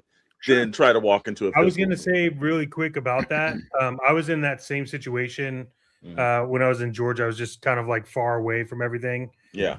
There's a really good one, and we're not affiliated with them at all, but I always got really good quality comics, and they were shipped extremely well. It's atomiccomics.com. Atomic Comics they have everything you can think of, and they get everything. If there's like a 1 of 100 cover, they're gonna get it, and they ship super quick. And I had one book come in that was bent, sent them a picture, and I got the replacement like the next day. So if you are in a spot where you can't get it, Atomic Comics is like Atomic Comics also has an eBay store. And their eBay store is retail prices. There's a lot of e-retailers or e-tailers, whatever. There's a lot of online retailers that will send you physical books. Like, the prices are good. You can do a monthly, right, where you get every issue every month of, that line or that run, whatever you want. Like, there are ways. When I first got into Energon, that's what I did. It was actually Atomic Comics. I'm sorry, this hand. It was actually Atomic Comics. I found them on eBay, and they had everything. Yeah. And I was like, doing this. And I did. And they ship fast. Their shipping is very secure. Yeah, for sure. I put another one in too. I'm putting the links. I put Atomic Empire is another really great one. And then here's the Atomic Comic links. So those are 2 really solid options for you to get. And we'll put links in the chat, and also too, you guys can go over to our Discord, the Syndicate Discord, where everybody's a family member. See, we didn't use that word, chat. Community. Tom, what's up, dude? Community. There you go. Look this up. Evening all. Love the conversation. I hope everyone is having a great weekend. Absolutely, man. We're talking. Tom Miller is a fantastic gentleman. Yeah, how could we not be having a great weekend? And also we'll be adding a Energon War Room section into the Discord, so you guys can go over there and talk about all things after the show and everything. Yeah, buddy. The thing that I think that people are getting hyped about for the Energon Universe is that they're not playing by the same rules that they would normally. Because normally the comic book companies are dictated. This is what you can do. This is what. it seems like Robert Kirkman kind of was like, yeah, no, I'm not going to do that. You already know I work for Marvel. I did my own thing. And that's why I didn't work at Marvel long.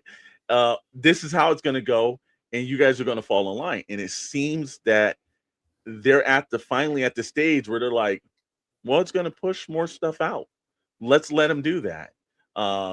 Chet, I know you were talking about it the other night that you happen to love the synergy that all 3 books seem like they have. Hey, what's going on, Star Wars Brew? Yep, thank you, sir. Thank you. Star Wars and Brew is. Yeah, I was like, hey, how did he know that I was on the E7? I was promoted to Master Sergeant when I retired. Thank you.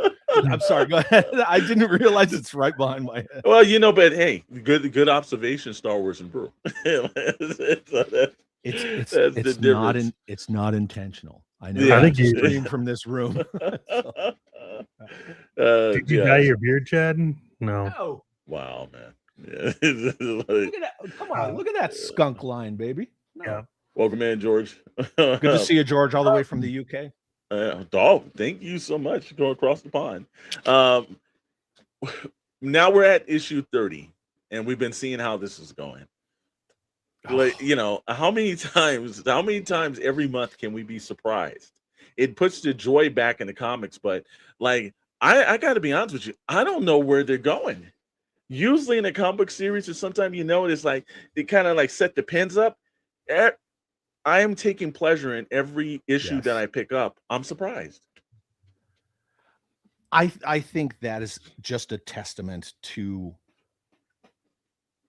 the storytelling, the characterizations, the way that all of the motivations are set up, tied in, all of it, the threads, right? Mm-hmm. This entire universe of comics just gets better. It doesn't become familiar, right? It's like, oh, okay, well, we're now that it's March, I'm gonna go pick up the new issues of each line, and it's just gonna be the same old formula. No, it's not. Me personally, this is like, I'm waiting for Joe to get wrecked. I am waiting to see a Kirkman Energon. We've been talking about how they spin everything, right? They take something familiar and they put a new twist on it. I'm waiting to see a Robert Kirkman driven Energon spin on the Saw Viper incident from the original Hama run. If anyone in the chat doesn't know, Saw Viper, which was originally supposed to be an army builder and then just kind of became like a character, mowed down, like Minecrafted, most of Battle Force 2000 and a bunch of the original 13 Joes in one issue, just murked all of them. And no one saw that coming because Cobra Commander said, get rid of them. Yep. Well, Saw Viper took that as, okay, I'm going to get rid of them. You're like, what'd you do? So I'm waiting to see Kirkman's take on that because if anyone's been following Kirkman's work for long enough, especially Walking Dead and Invincible, you just got to hammer those home because those are familiar to people outside of just comics. Yeah. I don't know where you stand on this, and this might just be like a whole nother conversation at some point. But I just got done getting caught up on the new season of Invincibles, and I think it's great. I know that there's a lot of issues about whether or not it's just like plagiarism and things like that, but at the same time, it's like, but I mean, it does what Kirkman does, which is bloody. So like, it's it's good, man. And I like reading Invincibles too, so it's a huge plus. But I think that with Kirkman kind of doing what he's doing and with everything running, I'm just excited that this has moved into like a more mature version of reading. And I, when you look at like, if you would have told me that, no one could draw Transformers perfectly, like, I don't know, Dan Mora is like, he is nailed. Like he is what I imagine someone that can really just draw their ass off on Transformers. So, Moocher says more death kill Prime 86. Yeah. Look at Moocher, you had to Moocher- suffer through that. You gotta suffer through that. yeah. I mean, Moocher and I collect exclusively the Transformers like Studio 86 series. Yeah, I think it's top notch, and I hope that they do that same quality with Energon Universe once they ever decide to like, That's fair. I'm more of a masterpiece guy, just again because of the scaling with Joe's. Yeah, I've actually that's your masterpiece one. I'll be honest with you, like I've never really paid too much attention to the masterpiece ones because I really am addicted to like G1. Sure. So, but that masterpiece one, it looks like it sizes very well for 118. So, Chad just trying to cop. George, he's just giving it to him, bro. You know what's funny? Ming the Merciless and Ra's al Ghul, not Ra's al Ghul, Ra's al Ghul, right? The demon's head. They both kind of have that. I don't want to call it Fu Manchu, but Fu Manchu. I mean, it is. You got to call it. And as this gets like it's, it kind of grows under, but this shit's already like over. Like it's almost 3 inches long. There you go. Like my facial hair grows fast, boy. I was like pulling on it the other day, and I was like, "Oh man, I should totally just do a Ra's al Ghul." Screw it. You know what? That would be cool, and also wear the suit too, bro. I had somebody a long time ago. I have like a massive, like even longer beard, and someone was like, "I'll pay you $200 to just shave it all off, except for like the side." And I was like, I mean, that's $200. Like, that's what, like 6 months worth of growing back. So I did it. And I was like, there's no way that I could walk around with this shit on my face. It was very, very heavy. So what you're letting know, there's a price out there, ladies and gentlemen. Oh, yeah, absolutely. Like, yeah, it just depends. TC says I need Ming the Merciless's orgasm ring. Now I'm gonna go watch Flash Gordon. Thank you. The hidden. I wonder why the Invincibles cartoon doesn't have Tech Jacket in it. Is it a rights issue? It could be because even though certain items, that character. Yeah, there certain issues are Kirkman's, and certain issues are like with the creators and everything else involved. It could be that, yeah. Jim Largo's asking, would Xerxes, which was my call sign, would Xerxes be an armored division commander in Energon Joe, or would he have a different role? Well, according to these guys in the intro, I drive a Vamp. Yeah, exactly. Yeah. Well, Well, we were going to put you in a Hiss tank.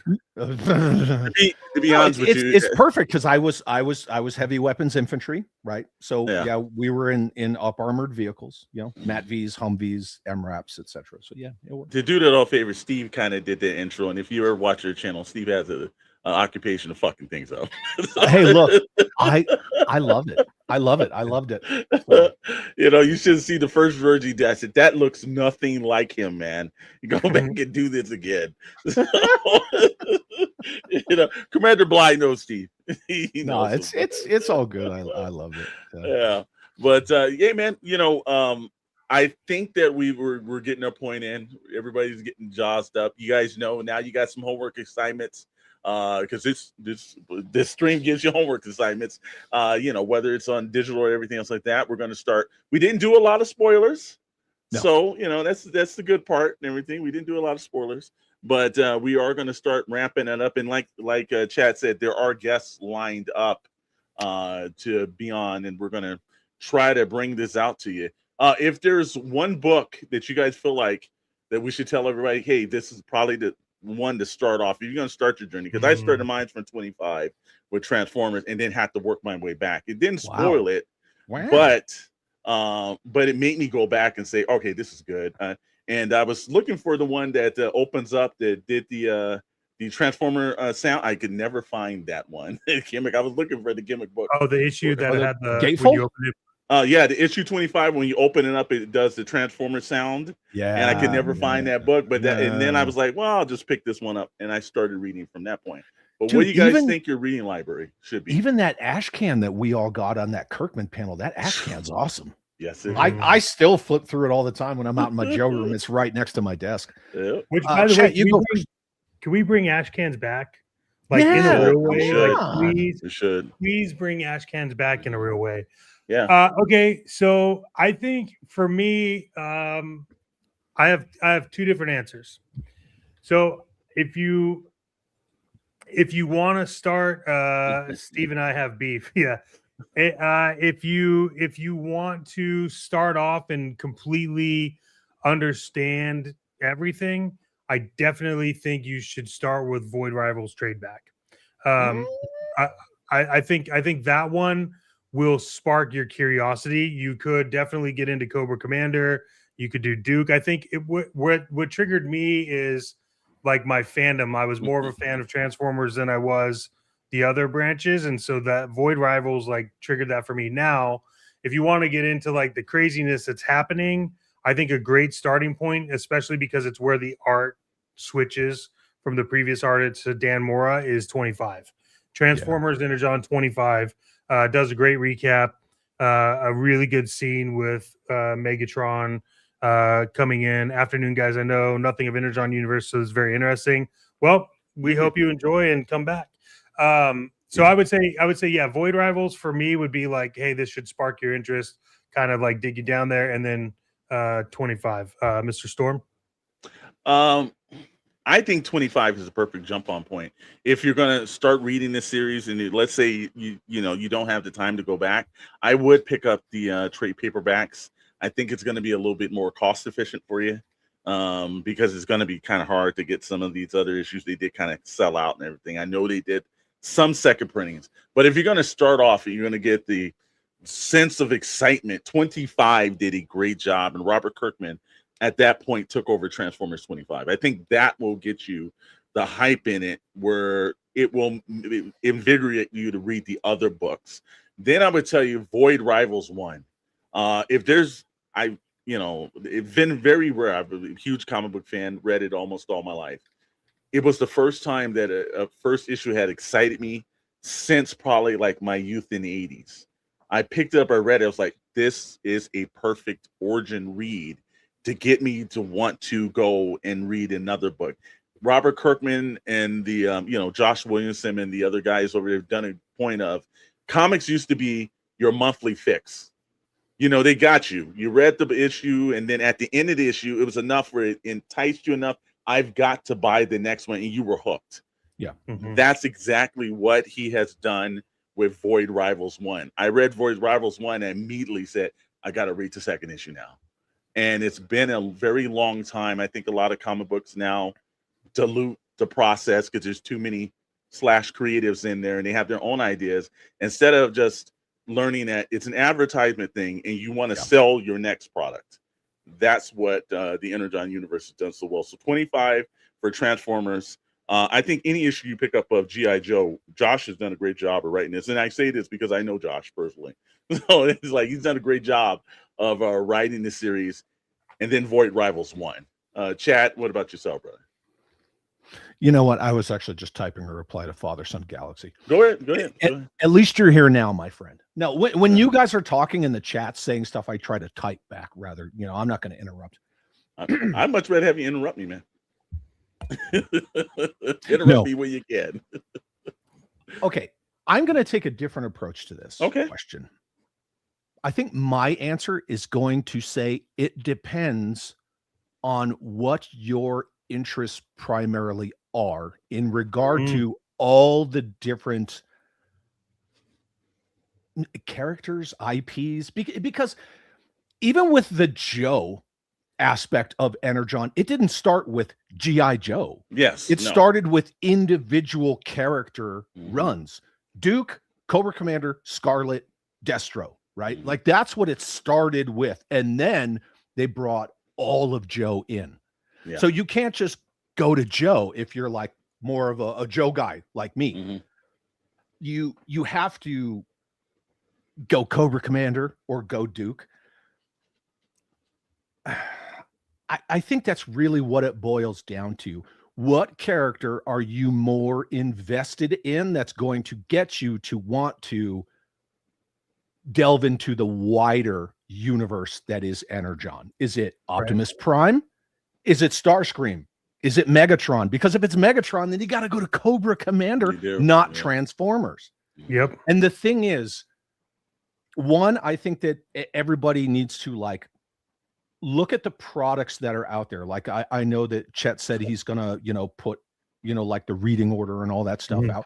Yeah. Or like I said in my car rant video from yesterday, which I did talk about us in the show and all that stuff. Go to Sergeant Major Google and type in Energon Universe reading order. Bam, there it is.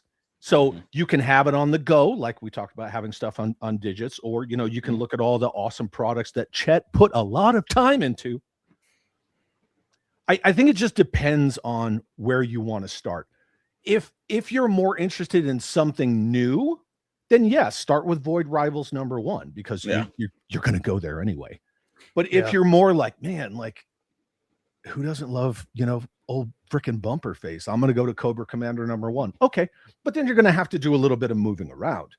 Yeah. There's some stuff that, you could start at Transformers 25 and work backwards. But then at some point when you get to Duke #1, if you're not at that point in Transformers, you're like, ooh, how does this fit in? Yeah. Or vice versa. It's already a very intricate universe, and I think that the reading order will make the story flow better. But if you want to just kind of dip your toes in there and decide if you want to get in on the Energon universe as a whole, then go to the characters that you gravitate to more. Yeah, because it was Cobra Commander that got me in, and it's because people said, dude, Globulus, Cobra, freaking Megatron, Globulus and Megatron go at it, and I was like, oh. That Cobra Commander is only 5 issues. Yes. Yeah, it was a limited series. But, most of the individual character runs for Joe are very, very small. Yeah, which is a good get in, and like I said, maybe you're taking a flight across country or something. You can read it then, or what? It's just on the weekend. It's a good, nice little quick in and quick out. Yeah, like you have Cobra Commander's 5 issues. Duke is 1 volume plus an issue. I think they're on 5, maybe 6. So it's really like Void Rivals is going to take you a long time. But to your point, Chad, I think is if you want to just witness some craziness, Cobra Commander's. Yeah, and that's the I don't know if you want to answer this question before I move on to. Are you guys going to try to tackle the Energon timeline in future episodes? I actually have a majority of that built now. So we'll talk about it, but we do ultimately want to get into timeline connections. Putting that together visually has taken me a while, but I do actually have preliminary timelines, and so we will definitely be getting into that. Yeah. I mean, I do car rent from a FJ Cruiser, so yeah, sure. Which is an Autobot, by the way. I think in Transformers 1. I think so. I think so. I think you're right. Yeah, I think you're right about that. Well, you know what? We'll fact check that for next episode. There's actually I have an image of one of the Transformers, and he's sort of futuristic, but he looks pretty much like an FJ Cruiser, and I'm actually going to wrap my FJ to look like that. Oh, it's like brass and flat black and OD green. He looks great. The thing about Cobra Commander is you could look at it from a lot of different ways. The whole him Nemesis Immortal thing, it's kind of a weird effed up buddy cop thing for a minute. And then did anyone in the chat want to see a lot more Dreadnoks? Because at one point there were a lot more Dreadnoks. Do you know what happened to all those Dreadnoks? Well, you'll find out in Cobra Commander. That's all I'm telling you. There's a reason why there's only a handful of Dreadnoks now. Yeah. Very good reason.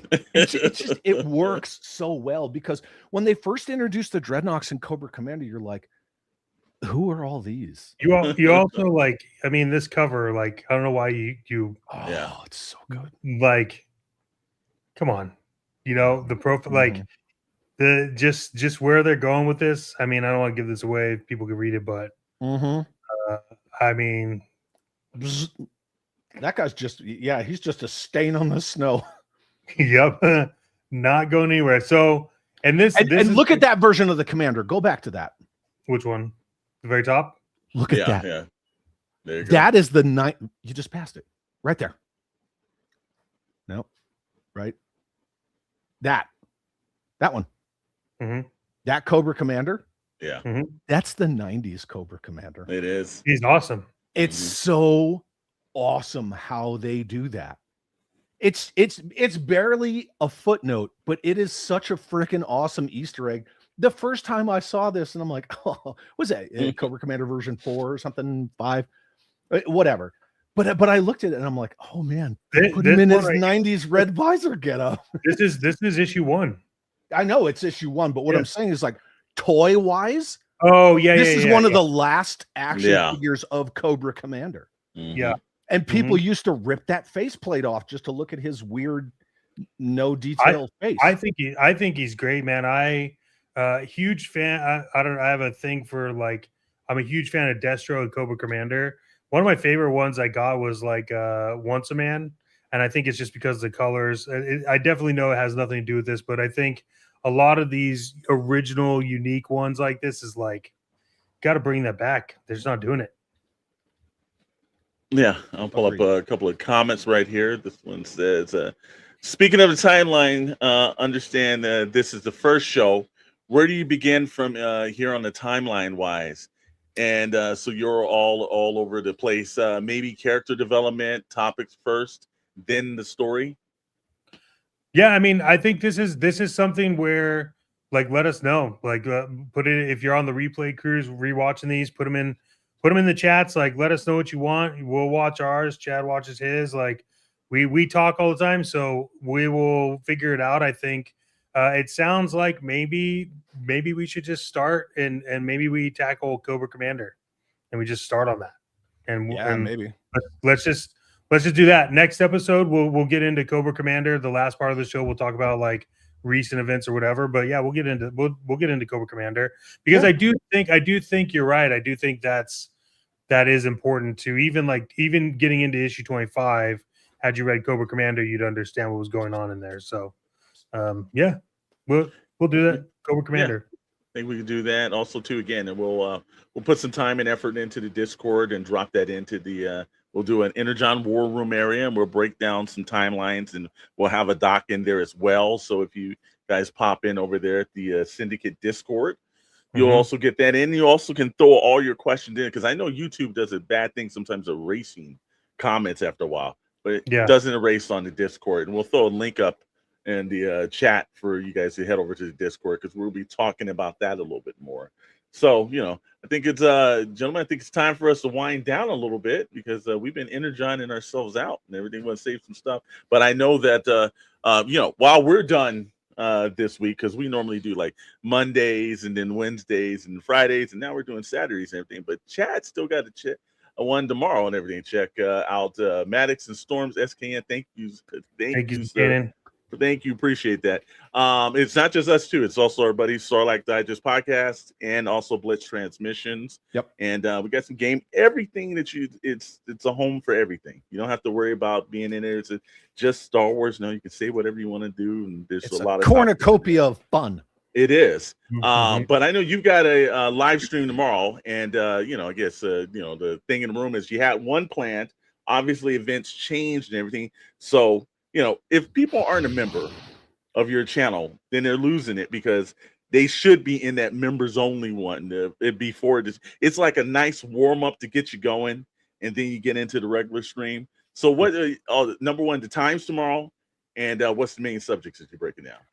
First of all, I want to say Eric Alfred Abel, channel member for 23 months, uses this Chad Chat trademark. This guy, 2024. It says, "You convinced me.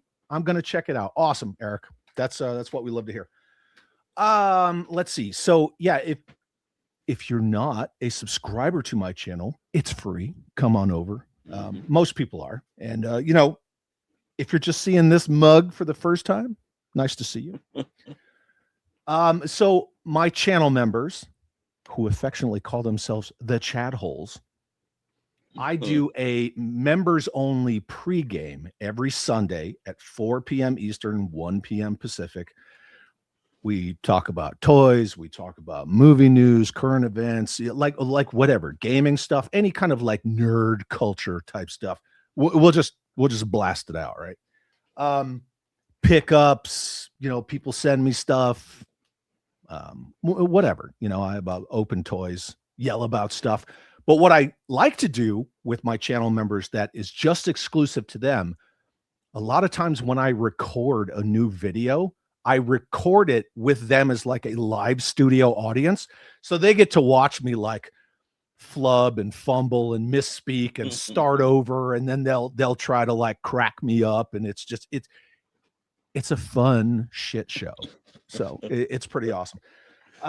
So tomorrow on the member stream, we just, I don't really have an agenda for tomorrow's member stream. All right. But on my main stream, the public stream at 5 p.m. Eastern, 2 p.m. Pacific, 1 hour after the member stream, we're going to do a celebration of Chuck Norris. And that's something I've never done before. But I mean, it's Chuck frickin' Norris, right? Yeah. Like, you could get into any aspect of Chuck Norris and, military veteran. He's one of the highest regarded martial artists in the world. Absolutely is. He was the one who convinced Bruce Lee to put kicks into Jeet Kune Do because Chuck Norris was that efficient with kicks. He choreographed, their memorable, timeless fight. Chuck Norris, I think he didn't get a lot of credit. People just, oh yeah, Walker, Texas Ranger. It's like, no. Yeah, way more. Plus, Chuck Norris Karate Commandos, toyline, great cartoon, great cartoon. Plus, as soon as he showed up in Expendables 2, I was like, oh, thank God. And then all the Lone Wolf McQuaid references. Dude, it's just like, so good. Plus, he is the eternal meme. Yes. So we're going to talk about Chuck Norris at the end of the celebration of Chuck Norris. I'm gonna talk about some bullshit, and I'm gonna go scorched earth on some people. Some people are gonna love it. Some people are gonna hate it. I really don't care. If you don't know what this is all about here, I'm just I keep it real. I guess that's all I can say is look, I'm me. You're always going to get me. I am the most true version of me you're ever going to see. So yeah, tomorrow I'm either going to make some people love me for the rest of their lives or immediately disown me. But I'm going at it. So yeah. Love these memes right here. Fun fact: when God said, "Oh," we pulled it down. When God said, "Let there be light," Chuck Norris replied, "Say please." The only one that I ever remember, and there's tons of them, right? But the only one that I can ever immediately recall is Chuck Norris doesn't sleep; he waits. that's the only one. So, but I'm sure tomorrow there's going to be a lot of celebrating of that kind of stuff. And we're just gonna have a good time, and we're going to we're gonna laugh and have fun and remember the awesomeness that is Chuck Norris. It is. And then I'm gonna drop some news. And then you go, the hidden. I reposted Chad's YouTube link in the SDN chat, so you can click on that. It should work. Yeah, and make sure again, so this is episode 1, episode 2. We will have because we didn't know that Chad couldn't pull that up, so we will make sure that episode, all the little bells and whistles of the first one will be worked out for the second one. But we appreciate everybody coming in and everything. If people need to find us, you can find us over here on SKN, or you guys are already on It's Chat Channel or our Chat Channel. You know where to find us, but make sure you're crossing the streams, as we say, and watching, because there's a lot of entertaining things that Chad does that's completely different than the stuff that we do, and it works. That's why your fandom wants to be written in several different ways. Make sure it's done that too. Find us over at Discord, each one of our Instagrams. So we're all actively on it. I know Chad's actively on the Facebook one as well. So there's a bunch of stuff that you can find us, ask questions, and just let us know what's going on. But other than that, we will be appearing at Toy Atlanta next week. So we'll be on a plane on Friday morning, flying down to Toy Atlanta in Duluth, Georgia. So that's where we'll be. I know you've got an upcoming event as well, Chad, that people should be paying attention to and getting some stuff ready, because I've heard there's some form of a swap meet or something that you're working on. Hell yeah. Real quick, I have to celebrate this. Father Son Galaxy says, this will be a home run. Already my most anticipated stream. I can't wait for more. Jesus, awesome. Man. Awesome. There you go. Thank you, sir. Appreciate that. And that's the thing. We're doing this for ourselves with all of you, right? With all of you. If you guys want to see something, let us know. Let us know in the comments, in the Discord, in, whatever, members chats. You guys have channel membership too? The hidden in our description, you should see it's Chad's YouTube channel, and there you could just click on it from there. I'm not sure why those links aren't working. Okay. Anyway, so I think DFW GI Joe show, yes, 2026 will be the last weekend of May, and that is obviously in Dallas Fort Worth. It's at the DFW Hilton in Grapevine, Texas. All of the original Real American Hero creators, Kirk Bazigian, Ron Rudat, Larry Hama, et cetera, they're all going to be there, to include like Frank Coronius and those guys. Valiverse will be there. A lot of other toy companies. Thank you, Zakanan. A lot of other toy companies will be there. It's a really awesome show. No drama, no BS. I love it. Greg Brown from Cotswold Collectibles, who runs the show. He's a super awesome guy. Dan Klingensmith from Creating G.I. Joe. He's really involved in that too. To me, Dan Klingensmith, he is the walking encyclopedia of G.I. Joe. Nobody knows more about Joe than Dan Klingensmith. And that is saying something because I know a shit ton. But every year we do a swap meet for the past 2 years. This year will be the 3rd annual swap meet. For some reason, it got named after me just because I suggested one. Because places like Joe Fest, they do a hall swap. So yeah, they do. We kind of took the whole hall swap, and most cons do a lobby swap kind of a thing. Yeah. Yeah. But we took that premise for DFW and we made it like a nighttime. Once the show floor closes, we made it like a nighttime, like hangout, sort of a premiere event where everybody comes together. You can swap stuff, you can sell stuff, you could just hang out. It's really just a massive hangout, and it's freaking awesome. And then you're at the swap and you're like, oh hey, look, there's freaking Kirk Bazigian from G.I. Joe. I'm gonna go talk to him. So it's an awesome hangout. I think this year I'm going to bring some of my customs, give out tickets, and then just I'm gonna give away some of my customs this year. So yeah, but it's fun. It's awesome. Action Joe Figs, man, good to see you, dude. There you go. Yeah, I'm looking forward. Actually, Chet and I are right now actively trying to work our schedules around to actually pop in that weekend. So hell yeah, because I know you've been to was it what is that Brown Streak Prophet? I don't know. Do you know this guy or no? I don't know. Okay. What was it? Was it Joe Fest? What was it? Which one did you go to, Chet? The one that was in Augusta. It was Joe Fest in Augusta. Yeah. Okay. All right. So, I hear we normally have like the SoCal Joe show or something else like that, but since a good buddy of ours is doing the swap meet or something, I thought we might have to make that ride out there. It might be a good weekend. Yeah, I'm not gonna dunk on Joe Fest. This isn't the time or the floor. Yeah. But it's just it's in Georgia. It's real far to go. This is just personal, right? Just a personal opinion. Take it or leave it. I think that Joe Fest is no longer about Joe. I mean, granted, it's the Joe Fest and action figure show. It's not just Joe. It's kind of more one of those like go to be seen and hang out by the bar rather than like celebrate love of little plastic people and the history and all that stuff. And if that's your jam, cool. That's awesome. But I'm done going to Augusta. It's pretty far. You guys know it is. You're in California and it's far. The only time I went, I was living in Georgia and it was 2.5 hour drive. Yeah. So it was a long drive for me too. But yeah, man. So we're doing Toylanta, but we want to try to get down to DFW. Have heard literally nothing but good things from it, and I'm excited to experience it. So yeah. And for me, it always works if you know a guy there. I think Yeah, we you know a guy know a guy that knows a guy. Irish Johnny, Irish Johnny B says, "Hey guys, just discovered your channel. I'll watch the replay later. Greetings from Ireland." Hell yeah, Johnny. Welcome in, Thank welcome you, in. sir. Glad you Johnny, discovered us. next time you come, I'll wear my